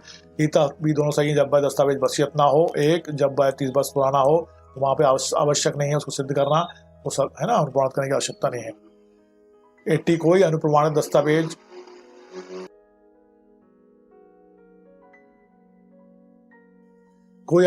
दस्तावेज के लिए अनुप्रमाणन आवश्यक नहीं है, साबित किया जा सकेगा।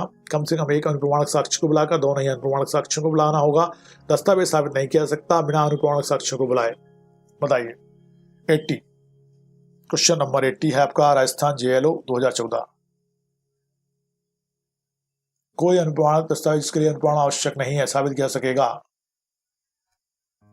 कोई अनुप्रमाणित दस्तावेज जिसके लिए अनुप्रमाणन आवश्यक नहीं है, साबित किया जा सकेगा। ध्यान से पढ़ो क्वेश्चन क्या लिखा है। अनुप्रमाणित दस्तावेज है और अनुप्रमाण आवश्यक नहीं है उसके लिए, तो वहां साबित किया जा सकेगा। कैसे? 80 का ए नहीं है साना, भरत ने कहा 80 का डी और आशीष ने भी कहा 80 का डी इज करेक्ट आंसर। बिना अनुप्रमाणक साक्षियों को बुलाए, वहां पे कोई साक्षियों को बुलाने की आवश्यकता नहीं है क्योंकि आवश्यक नहीं है, अनुप्रमाणन आवश्यक ही नहीं है। अनुप्रमाणित है लेकिन उसको अनुप्रमाण आवश्यक नहीं है, तो जरूरत क्या है साक्षी बुलाने की। 81 निम्नलिखित में से किस केस में साक्ष्य अधिनियम की धारा 73 की संवैधानिकता को संविधान के अनुच्छेद 20 क्लॉज 3 के अतिक्रमण के आधार पर चुनौती दी गई थी? मुंबई राज बनाम काठी कालू, कश्मीरा सिंह बनाम मध्य प्रदेश राज, रतन सिंह बनाम हिमाचल प्रदेश, उपरोक्त में से कोई नहीं। 81 उत्तराखंड PCA जूनियर प्रीलिम 2011।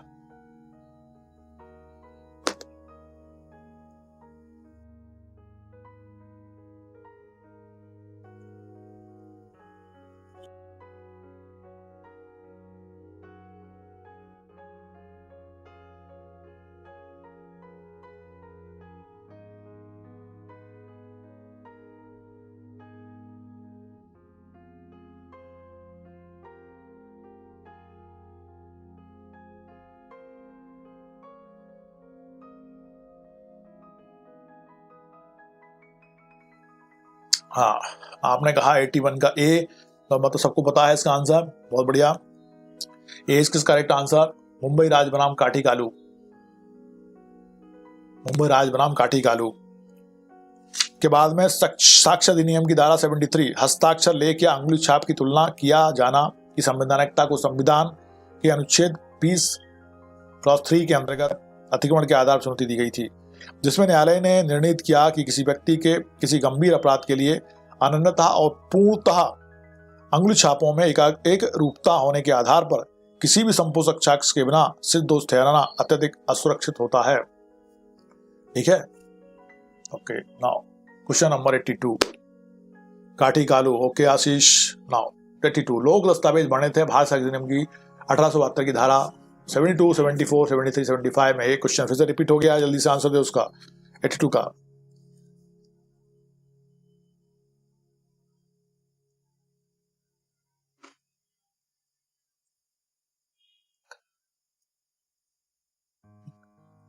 82 का सी बिल्कुल सही। अभी अपन ने देखा था, फिर से रिपीट हो गया, इसलिए इसको ज्यादा खींचने की आवश्यकता नहीं है, अपन आगे चलते हैं। 83 अंकीय चिन्ह के संबंध में निम्नलिखित में से कौन सा कथन सुसंगत है? अंकीय चिन्ह डिजिटल मार्क यह कि वह स्वयं न्यायालय में हस्ताक्षर की पहचान करता है। हस्ताक्षर की पहचान कोई अन्य व्यक्ति करता है। न्यायालय निर्देशित कर सकता है कि प्रमाणकर्ता प्राधिकारी अंकीय चिन्ह प्रमाण पत्र प्रस्तुत करें। ऐसा अंकीय चिन्ह न्यायालय के समक्ष किसी कार्रवाई में ग्राह्य नहीं है। Give the right answer, time starts now. 83 हाँ, 82 का सी सही था। 83 का आंसर दो अब।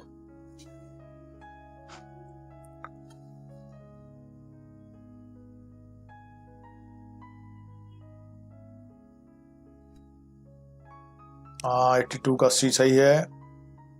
आशीष ने कहा 82 का सी। अब 83 का आंसर देना है आपको।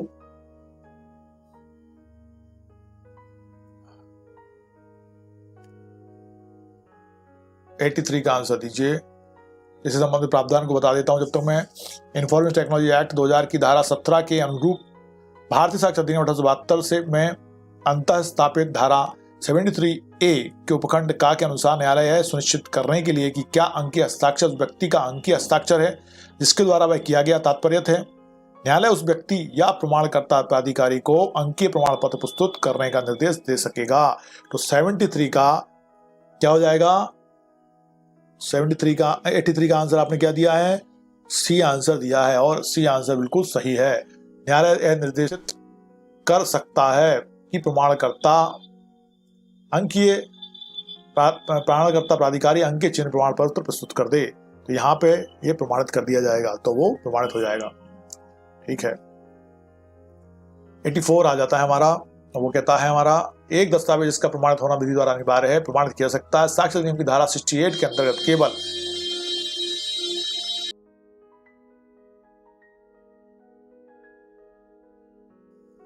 केवल दोनों प्रमाणित करने वाले साक्ष्यों को बुलाकर, दोनों में से कम एक प्रमाणित करने वाले साक्ष्य को बुलाकर, किसी भी प्रमाणित करने वाले साक्ष्य को ना बुलाकर, बल्कि किसी अन्य व्यक्ति को बुलाकर जिसको दस्तावेज का ज्ञान हो, ऊपर सभी।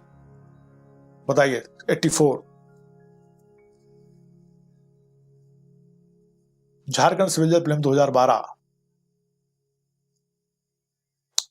एक दस्तावेज जिसका प्रमाणित होना विधि द्वारा अनिवार्य है प्रमाणित किया जा सकता है साक्ष्य अधिनियम की धारा 68 के अंतर्गत केवल। ओके, 84 का बी आंसर दिया है रोमिका ने, पूजा ने, सुनंदा ने और भरत ने। बिल्कुल सही। दोनों में से कम एक प्रमाणित करने वाले साक्षी को बुलाकर। सेक्शन 68 के अनुसार यदि किसी दस्तावेज का प्रमाणित होना विधि द्वारा अपेक्षित है तो उसे साक्ष्य के रूप में उपयोग में नहीं लाया जाएगा जब तक कि कम से कम एक अनुप्रमाणक साक्षी, यदि कोई अनुप्रमाणक साक्षी जीवित और न्यायालय को आदेशिका के अधीन है तो साक्ष्य देने के योग्य हो तो उसको वहां बुलाया जाएगा, वो साक्ष्य देगा और प्रमाणित करेगा उसको। 85 आ जाता है हमारा। 85 अभी आया है। 84 का आंसर दिया है तुमने भरत, 85 लिख दिया है। बिल्कुल सही साना, 84 का भी बिल्कुल सही है। अब 85 आ गया है। इंडियन एविडेंस एक्ट 8722 किस धारा के अनुसार एक दस्तावेज के अंतर वस्तु का द्वितीयक साक्ष्य दिया जा सकेगा जबकि मूल इस प्रकृति का है कि उसे आसानी से स्थानांतरित नहीं किया जा सकता। मतलब मूल इस प्रकृति का है कि उसको आसानी से उठा के नहीं लाया जा सकता। तो सेक्शन 65E, 65C, 65D और 65B। Give the right answer. जल्दी से आंसर दीजिए। Give the right answer. Time starts now. 85 question number 85। Madhya Rajasthan APO 2015। 85 का आंसर आया नहीं है अभी तक। रोमिका ने कहा 85 का डी। 85 का डी नहीं है रोमिका। साना 85 का डी नहीं है।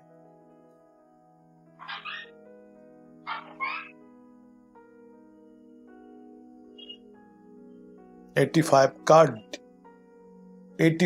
का बी आंसर है, बी नॉट डी। 65 डी। 65 का घा, 65 का घा है ना, 65 का घा। साक्ष्य अधिनियम की धारा 65D के अनुसार एक दस्तावेज के अंतर वस्तु का द्वितीयक साक्ष्य दिया जा सकेगा जबकि मूल इस प्रकृति का है कि उसे आसानी से स्थानांतरित नहीं किया जा सकता है। 65D, section 65D।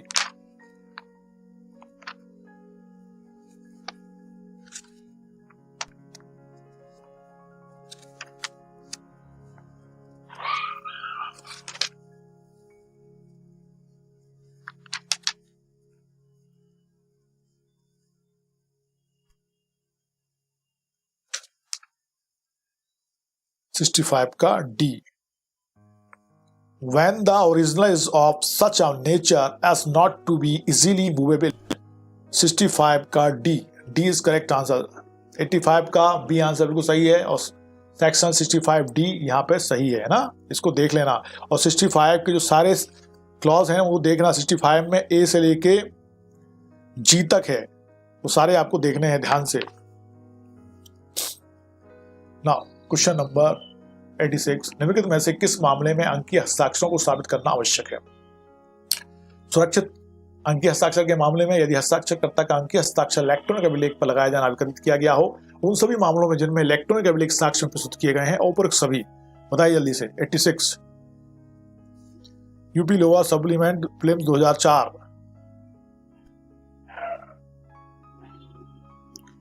किस मामले में अंकीय हस्ताक्षरों को साबित किया जाना आवश्यक है?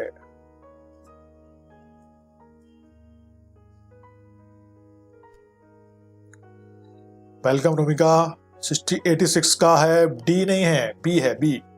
86 का बी आंसर इज करेक्ट।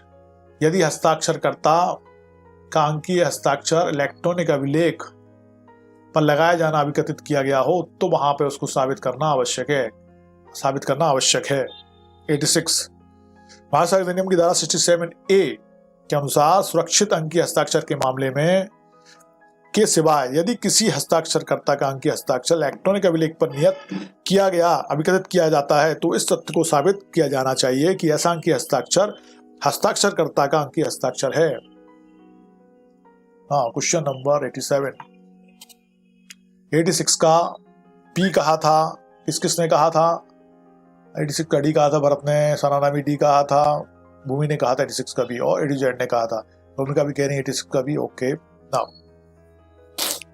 अब आता है क्वेश्चन नंबर 87। एक राष्ट्रीयकृत बिल का निष्पादन सिद्ध करने के लिए, राष्ट्रीयकृत बिल मतलब एक राष्ट्रीयकृत बजट की बात कर रहे हैं, निष्पादन करने के लिए कम से कम 2 अनुप्रमाणक साक्ष्य को बुलाना आवश्यक होगा, कम से कम 1 अनुप्रमाणक साक्ष्य को बुलाना आवश्यक होगा, किसी भी अनुप्रमाणक साक्ष्य को बुलाना आवश्यक नहीं होगा, रजिस्ट्रार को बुलाना आवश्यक होगा। बताइए क्या सही होगा यहाँ पे 87 में? किसको बुलाने का काम चल जाएगा? झारखंड सिविल जज प्रीलिम 2014, मध्य प्रदेश सिविल जज 1996, छत्तीसगढ़ सिविल जज प्रीलिम 2003, 2008 और यूपी सिविल जज प्रीलिम 2013 में क्वेश्चन आया है। How so many times repeat हुआ है बेटा? कितने साक्ष्यों को बुलाना आवश्यक होगा बताइए? मोहित कह रहे हैं बी, कम से कम 1 अनुप्रमाणक साक्षी को। सोमिका ने भी कहा 87 का बी, साना भी कह रही है 87 का बी और बी इज करेक्ट आंसर। कम से कम 1 अनुप्रमाणक साक्षी को बुलाना आवश्यक होगा। बहुत बढ़िया, 87 का बी बिल्कुल सही है। भारत संविधान अधिनियम की धारा 68 के अनुसार एक अराष्ट्रीयकृत बिल का निष्पादन सिद्ध करने के लिए कम से कम 1 अनुप्रमाणक साक्षी को बुलाना आवश्यक होता है, सेक्शन 68 के अनुसार है। 88, यदि किसी हस्ताक्षर का अंकीय हस्ताक्षर इलेक्ट्रॉनिक अभिलेख का नियत किया गया अभिकथित किया जाता है तो इस तथ्य को साबित किया जाना चाहिए कि ऐसा अंकीय हस्ताक्षर हस्ताक्षरकर्ता का ही अंकीय हस्ताक्षर है, सिवाय सुरक्षित अंकीय हस्ताक्षर के, प्रमाणित अंकीय हस्ताक्षर के, कंप्यूटराइज अंकीय हस्ताक्षर के, पदी अंकीय हस्ताक्षर के। बताइए कौन सा इसमें सही होगा? 88 यूपी एपीओ 2005 में, फिर 2007 में, 2 टाइम आया है वहां पे। उसको ऐसे अंकीय हस्ताक्षर को हस्ताक्षरकर्ता का अंकीय हस्ताक्षर है, इसको साबित किया जाना चाहिए, सिवाय उस कंडीशन के बाद एक्सेप्शन होगा, कब नहीं किया जाना चाहिए पूछ रहे हैं वो। ये पूछ रहे हैं कि कब उसको साबित नहीं किया जाना चाहिए। समझ, पहले क्वेश्चन समझ लिया करो फिर आंसर दिया करो। कब उसको साबित नहीं किया जाना चाहिए ये पूछ रहे हैं वो। उन्हें पूछा सिवाय, सब कंडीशन में उसको साबित किया जाना चाहिए लेकिन सिवाय नहीं किया जाना चाहिए। तो आंसर क्या उसका? जब वो सुरक्षित अंकीय हस्ताक्षर है तो वहां पे उसको साबित करने की आवश्यकता नहीं होगी। 88 का ए आंसर है, सुरक्षित अंकीय हस्ताक्षर है तो उसको साबित करने की आवश्यकता नहीं होगी। क्या हो गया आंसर? सही आंसर हो गया ए, सुरक्षित अंकीय हस्ताक्षर है तो फिर नहीं होगी। उससे संबंध में प्रावधान है 67A पर आधारित है। 67A को सूचना प्रौद्योगिकी अधिनियम 2000 द्वारा जोड़ा गया था। सेक्शन 67A के अनुसार किसी सुरक्षित हस्ताक्षर के सिवाय बाकी सबको साबित करना आवश्यक है। डी होगा सर, मिकी माउस कह रहे हैं पदी अंकीय हस्ताक्षर। जब सुरक्षित अंकीय हस्ताक्षर है ना तो उसको फिर साबित करने की आवश्यकता नहीं है, ऐसा प्रावधान कह रहा है। मैं कुछ नहीं कह रहा बेटा, मैं कभी कुछ नहीं कहता, मैं सिर्फ वही कहता हूं जो लॉ कहता है ना। यदि किसी उपभोक्ता का डिजिटल हस्ताक्षर किसी इलेक्ट्रॉनिक अभिलेख पर अंकित किया गया अभिकथित हो तो यह तथ्य साबित किया जाना चाहिए कि ऐसा उपभोक्ता का डिजिटल हस्ताक्षर है। लेकिन सुरक्षित हस्ताक्षर है, उसको लॉक में रखा गया है तो वो वहां पे आवश्यक नहीं है फिर करने की आवश्यकता उसको, है ना, सिद्ध करने की। ठीक है मिकी? ओके। कोई दस्तावेज जिसका अनुप्रमाणित होना विधि द्वारा अपेक्षित है भारत संविधान के अंतर्गत सिद्ध किया जा सकता है केवल दोनों अनुप्रमाणक साक्ष्यों को बुलाकर, कम से कम 1 अनुप्रमाणक साक्ष्य को बुलाकर, किसी अन्य व्यक्ति को बुलाकर, अनुप्रमाणक साक्ष्य के वैधानिक उत्तराधिकारी को बुलाकर। कोई दस्तावेज जिसका अनुप्रमाणित होना विधि द्वारा अपेक्षित है, यहाँ पे विधि द्वारा अपेक्षित है ना, वो कह रहे हैं कि विधि द्वारा अपेक्षित है तो फिर क्या करेंगे? या 4 में से आंसर देना है आपको। किसको बुलाएंगे, कितनों को बुलाना आवश्यक होगा? मध्य प्रदेश सिविल जज 2005 में, फिर 2006 में पूछा गया था और इस क्वेश्चन का आप आंसर दे सकते हैं आसानी से। हाँ वेलकम बेटा। 89 का बी दे दिया है साना ने, वेरी फास्ट और गुड आंसर, राइट आंसर है। कम से कम 1 अनुप्रमाणक साक्ष्य को बुलाकर, बिल्कुल सही साना। और दिया है किसने? भरत ने भी दिया है, विज्ञान ने भी दिया है। Okay, everybody is correct. कम से कम एक अनुप्रमाणक साक्षी को बुलाकर। अब कल के क्वेश्चन मतलब पिछले सेशन खत्म हो गए, नए क्वेश्चन शुरू हो गए अपने। निम्न में से कौन सा दस्तावेज लोक दस्तावेज नहीं है? निम्न में से कौन सा दस्तावेज लोक दस्तावेज नहीं है? बिल्कुल सही, रोमिका 89 का बी है। निम्न में से कौन सा दस्तावेज लोक दस्तावेज नहीं है? सक्षम अधिकारी द्वारा वस्तुओं की कीमत निर्धारण आदेश, सर्च वारंट जारी करने का आदेश, जिलाधीश द्वारा फसल काटने की रिपोर्ट, किसी बाद में प्रस्तुत दावा या जवाब दावा। ये कौन सा लोक दस्तावेज नहीं है, हमको बताना है। Time starts now, give the right answer. Question number 1।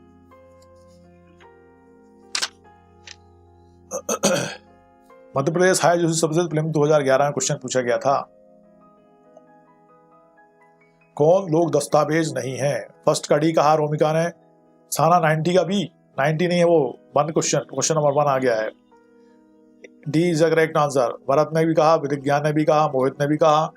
किसी बाद में प्रस्तुत दावा या जवाब दावा, बिल्कुल सही है।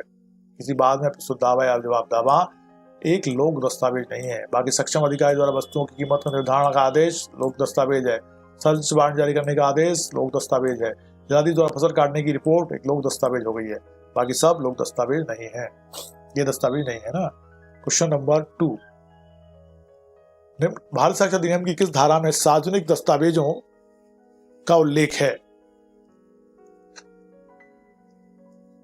सार्वजनिक दस्तावेज मतलब पब्लिक का उल्लेख है। धारा 72, 74, 73, 75। With right answer time start now. जल्दी से दो उसका आंसर, अपन ने भी दे दिया था पहले भी। झारखंड सिविल जज प्रीलिम 2012, उत्तराखंड सिविल जज प्रीलिम 2005, 2008, 2013। ओके, 2 का सी वेरी फास्ट दिया आंसर है। विज्ञान ने भी कहा सी और रोमिका ने भी कहा है, बिल्कुल सही। सेक्शन 74 इसके बारे में प्रावधान करता है, सार्वजनिक दस्तावेजों के बारे में, पब्लिक डॉक्यूमेंट्स के बारे में बात करता है। Question number 3। भारत साक्षरता अधिनियम के अंतर्गत निम्न में से कौन सा सार्वजनिक दस्तावेज नहीं है? न्यायालय का निर्णय, वसीयत, गिरफ्तारी वारंट, शपथ पत्र। इनमें से कौन सा आपका पब्लिक डॉक्यूमेंट्स नहीं है, बताना है। उत्तराखंड पीसीएस में पूछा गया था क्वेश्चन, कौन सा लोक दस्तावेज नहीं है? साना ने कहा 2 का सी। ठीक है साना। नाउ ओके आशीष 74 सही है। क्वेश्चन नंबर 3 का आंसर दीजिए। 3 का डी दिया पूजा सिंह ने। ओके, साना ने भी कहा 3 का डी। भरत कह रहे 3 का सी। नो बेटा, डी इज करेक्ट। शपथ पत्र एफिडेविट एक लोक दस्तावेज नहीं है, लोक दस्तावेज नहीं है। 3 का डी है। वसीयत नहीं, वसीयत तो एक लोक दस्तावेज हो जाएगी ना। गिरफ्तारी वारंट भी हो गया है, न्यायालय का निर्णय भी हो गया है, शपथ पत्र एफिडेविट है, तो इसमें 3 का डी आंसर है। शपथ पत्र के बारे में बात करते हैं, उसके बारे में भाषा की धारा 74 के अनुसार पूर्वता संपन्न प्राधिकारी के या शासकीय निकायों और अधिकरणों के कार्यों के रूप में या कार्यों के अभिलेख के रूप में दस्तावेजों को लोक दस्तावेज माना जाता है। किसी बाद में प्रस्तुत दावा या जवाब दावा व्यक्ति विशेष वादी प्रतिवादी का दावा मात्र होता है, इसलिए वो वहां पे आपका लोक दस्तावेज नहीं है। और यहाँ पे अभी शपथ पत्र भी लोक दस्तावेज नहीं है, इसलिए शपथ पत्र इज करेक्ट ना। क्वेश्चन नंबर 4 आ जाता है हमारा, निम्नलिखित में से कौन सा लोक दस्तावेज नहीं है? प्रभुता संपन्न प्राधिकारी के कार्यों का दस्तावेज, शासकीय निकाय के कार्यों का दस्तावेज, भारत के लोक अधिकारी के कार्यों का दस्तावेज, एक शैक्षिक संस्था के किसी कर्मचारी के कार्यों का दस्तावेज। कौन सा लोक दस्तावेज नहीं है? बताइए जल्दी से आंसर। सरल है लेकिन थोड़ा सा समझ के आंसर देंगे तो आप आंसर दे पाएंगे। ये यूपी में 2013 में पूछा गया था लोअर में। ओके, 4 का डी कहा पूजा सिंह ने, वेरी फास्ट और राइट आंसर पूजा, बिल्कुल सही। एक शैक्षिक संस्था के किसी कर्मचारी के कार्यों का दस्तावेज एक लोक दस्तावेज नहीं होगा, बाकी सब लोक दस्तावेज हैं।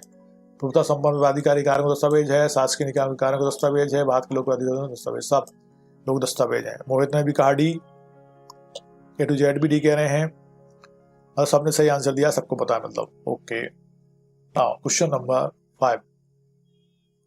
निम्नलिखित में से कौन एक लोक दस्तावेज नहीं है?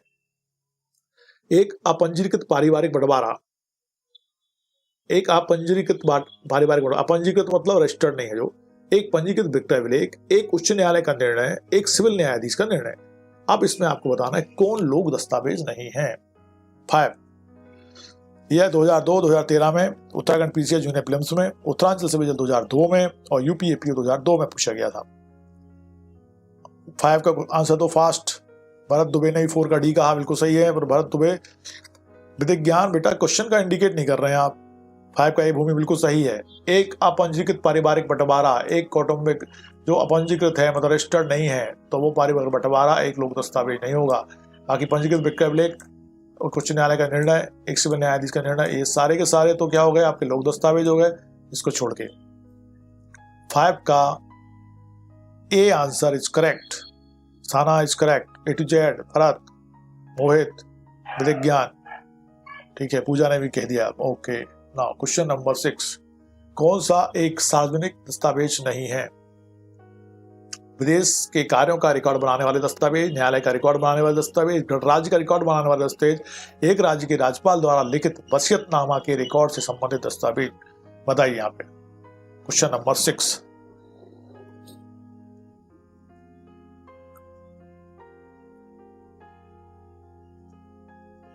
छत्तीसगढ़ सिविल जज 2015 में क्वेश्चन पूछा गया था।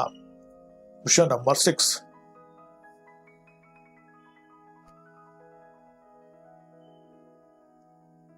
सिक्स का ए कहा है किसने? ओके, 6 का ए हटा दिया है, किसने लिखा था और हटा दिया है, पूजा सिंह ने। 6 का ए विधिक ज्ञान ने लिखा, ए इज नॉट करेक्ट। भूमिका 6 का डी बिल्कुल करेक्ट है। D is correct, Mohit is correct, भूमिका करेक्ट, पूजा 6 का ए नहीं है, डी है। एक राज्य के राज्यपाल द्वारा लिखित वसीयतनामा के रिकॉर्ड से संबंधित दस्तावेज, मतलब वसीयतनामा है उसका रिकॉर्ड से संबंधित कोई दस्तावेज बनाए हैं उसने, तो वो लोक दस्तावेज नहीं है। यहाँ पे गणराज्य के रिकॉर्ड बनाने वाले दस्तावेज, न्यायालय का रिकॉर्ड बनाने वाले दस्तावेज, विदेश के कार्यों के रिकॉर्ड वाले दस्तावेज, सारे के सारे लोक दस्तावेज हैं सिवाय इसके। क्वेश्चन नंबर 7, निम्नलिखित में से कौन सा लोक दस्तावेज नहीं है? एक राष्ट्रीयकृत बैंक के अभिलेख, एक सब परीक्षण रिपोर्ट, एक प्राइवेट वक्फ अभिलेख, घटनास्थल निरीक्षण के नक्शे तथा ज्ञापन पर एक पुलिस अधिकारी द्वारा की गई प्रविष्टियां। यहाँ पे कौन सा नहीं है लोक दस्तावेज? बताइए। यूपी एपीओ 2007, यूपी लोअर सब प्रीलिम्स 2004।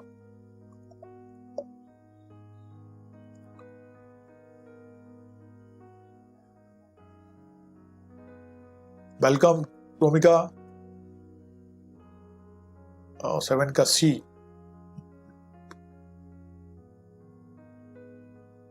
नॉट 7 का सी नहीं है रोमिका, 7 का डी इज करेक्ट आंसर। घटना स्थल निरीक्षण के नक्शे तथा ज्ञापन पर एक पुलिस अधिकारी द्वारा की गई प्रविष्टियां, वो प्रविष्टियां जो की गई हैं वो लोक दस्तावेज नहीं है। इस संबंधित प्रावधान को एक मिनट में सुन लेते हैं आप। इंडियन एविडेंस एक्ट की धारा 74 के अनुसार एक राष्ट्रीयकृत बैंक के अभिलेख, एक सब परीक्षण रिपोर्ट एवं प्राइवेट वक्फ अभिलेख लोक दस्तावेज हैं, जबकि घटनास्थल निरीक्षण के नक्शे तथा ज्ञापन पर एक पुलिस अधिकारी द्वारा की गई प्रविष्टियां लोक दस्तावेज नहीं है। निम्नलिखित दस्तावेज लोक दस्तावेज नहीं है। नंबर 1, बात पत्र, लिखित कथन, शपथ पत्र तथा अर्जी, विभागीय जांच के दौरान साक्षियों का अभिसाक्ष्य, विक्रय प्रमाण पत्र, दंड प्रक्रिया संहिता की धारा 157 तथा 168 के अंतर्गत पुलिस अधिकारी द्वारा की गई रिपोर्ट, किसी सार्वजनिक सभा की कार्रवाई के बारे में जिलाधीश को भेजा गया पत्र और बंटवारा पत्र इत्यादि जो हैं वो लोक दस्तावेज नहीं है। बाकी तो सारे लोक दस्तावेज हैं और उनको ध्यान से देखना पड़ेगा ना थोड़ा, ताकि आप लोगों को याद रहे वो। वेलकम बेटे। इनके में से कौन सा दस्तावेज लोक दस्तावेज नहीं है? न्यायालय का निर्णय, पुलिस चालान, सब परीक्षण रिपोर्ट, वसीयत। कौन सा लोक दस्तावेज नहीं है बताना है आपको, बताइए। Question number 8, Rajasthan judiciary services prelims 2013, कौन सा लोक दस्तावेज नहीं है?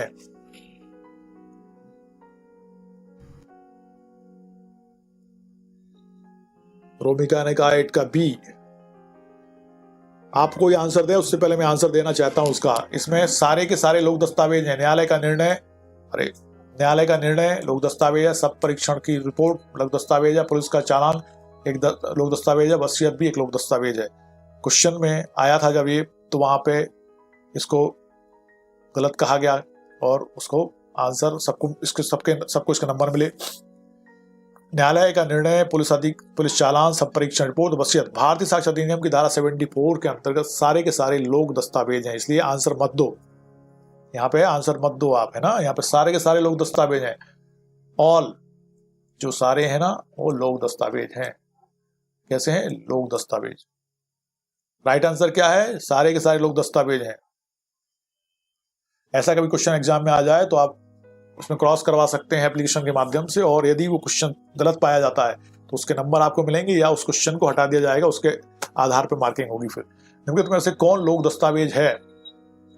मतदाता सूची, पुलिस डायरी, दंड प्रक्रिया संहिता की धारा 154 के अंतर्गत प्रथम सूचना रिपोर्ट, उपरोक्त सभी कौन से लोक दस्तावेज है? बताइए जल्दी से। 9 यूपीएपीओ सप्लीमेंट 2007।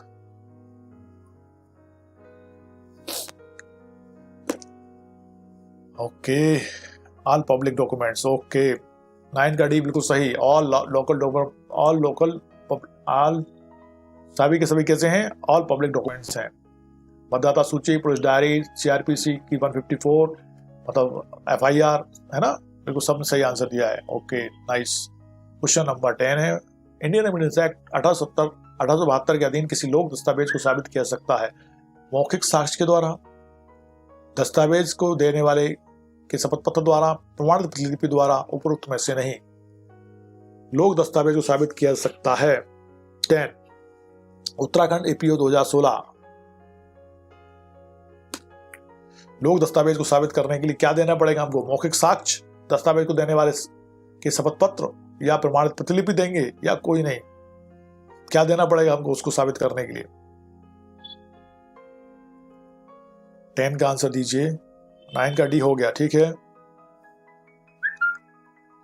10 का सी दिया है रोमिका ने, और पूजा ने का 10 का ए, विधिज्ञान ने का 10 का सी। सी इज करेक्ट आंसर। प्रमाणित प्रतिलिपि देना ही पर्याप्त होगा, क्योंकि वो एक लोक दस्तावेज है ना, उसके प्रमाणित प्रतिलिपि दे देंगे, वो उससे देख लेंगे कि वो वाली बात सही है, तो बस हो गया, सबूत साबित हो गया। ठीक है। नाउ क्वेश्चन नंबर 11, लोक दस्तावेजों के अंदर वस्तु को प्रमाणित किए जाने हेतु मूल दस्तावेजों को प्रस्तुत किया जाना आवश्यक है। उस दस्तावेज का छायाचित्र द्वितीयक साक्ष्य के रूप में ग्राह्य होगा। उस दस्तावेज की प्रमाणित प्रतिलिपि साक्ष्य में ग्राह्य होगी। उस दस्तावेज की प्रमाणित प्रतिलिपि का छायाचित्र भी साक्ष्य में ग्राह्य है। Give the right answer, time starts now. 11 AP Madhya Pradesh APO 2002, 2009, Madhya Pradesh 2007 और मध्य प्रदेश एपीओ 1993। मध्य प्रदेश में आया है क्वेश्चन बार बार। हाँ 10 का हो गया था सी। अब अगला 11 का बताओ जल्दी से। 11 का भी सी कहा रोमिका ने, और बिल्कुल सही। उस दस्तावेज की प्रमाणित प्रतिलिपि साक्ष्य में ग्राह्य है। इतना ही पर्याप्त होगा कि उसकी प्रमाणित प्रतिलिपि उपलब्ध कराई जाए और वो साक्ष्य में ग्राह्य हो जाएगी।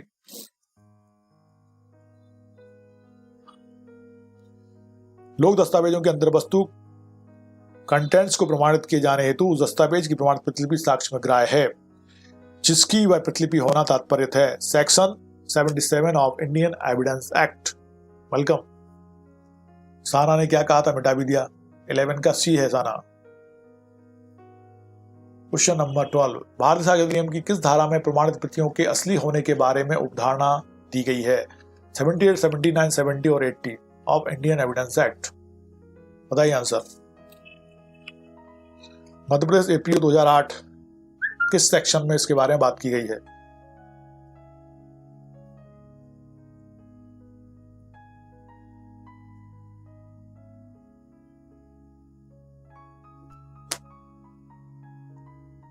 टॉल्वे का ए कह रहे हैं।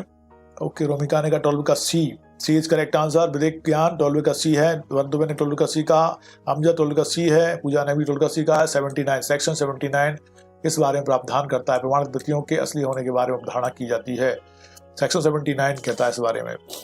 जबकि धारा 80 में साक्ष्य के अभिलेख के बारे तौर पर की गई दस्तावेजों के बारे में अवधारणा है, और 78 में अन्य साक्ष्य दस्तावेजों का सबूत है, और 70 में अप्रमाणित दस्तावेजों के पक्षकार द्वारा निष्पादन की स्वीकृति के संबंध में प्रावधान किए गए हैं। क्वेश्चन नंबर 13, भारत साक्ष्य अधिनियम की किस धारा में इलेक्ट्रॉनिक रूप में राजपत्रों के बारे में अवधारणा का उपबंध है? इलेक्ट्रॉनिक रूप में राजपत्रों के बारे में उपधारणा का उपबंध है। 81A, 85B, 85A, 88A। बताइए। 13 यूपीएपीओ प्रीलिम 2013।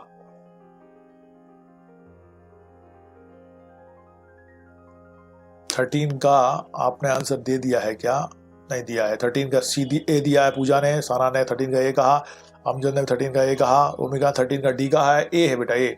81A 81A 81 में इलेक्ट्रॉनिक रूप में राजपत्रों के बारे में अवधारणा का उपबंध किया गया है। तो क्या आंसर सही हो गया रोमी का? 81A is correct answer. सही कर लेना इसको है। 14 भारतीय साक्ष्य अधिनियम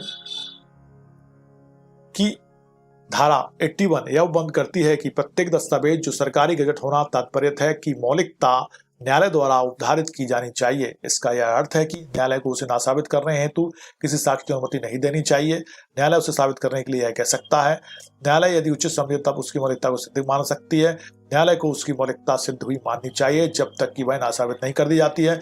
बताइए answer. Give the right answer. Time starts now. It is the last question of today's stream.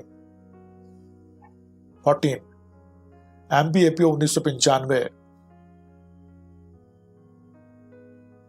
भारतीय साक्ष्य अधिनियम की धारा 81 उपबंध करती है कि प्रत्येक दस्तावेज को सरकारी गजट होना तात्पर्य है कि मौलिकता न्यायालय द्वारा उद्धारित की जानी चाहिए। इसका अर्थ है कि 41 का डी आंसर किसने दिया है? भूमिका, साना, अमजद, ओके, और विधिज्ञान ने भी दिया है।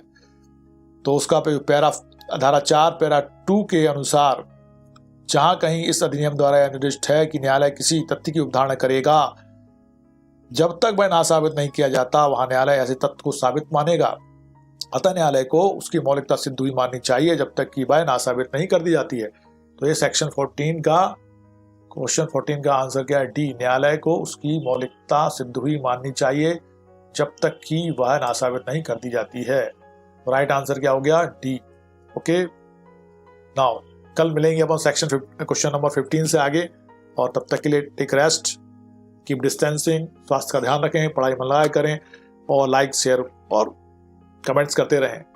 और सबसे ज़्यादा इंपॉर्टेंट पढ़ाई कर रहे हैं मन लगा के। और जो सब्जेक्ट हो गए हैं, जो नए हैं, उनको पुरानी वीडियोस के माध्यम से हमेशा उपलब्ध रहते हैं, वो देख सकते हैं और पढ़ सकते हैं, है ना। इसके अलावा और भी तमाम सब्जेक्ट के वीडियोस डाल रखे हैं मैंने। ठीक है, तो अब मिलते हैं अपन कल। जय हिंद, जय Bharat. Good night to all.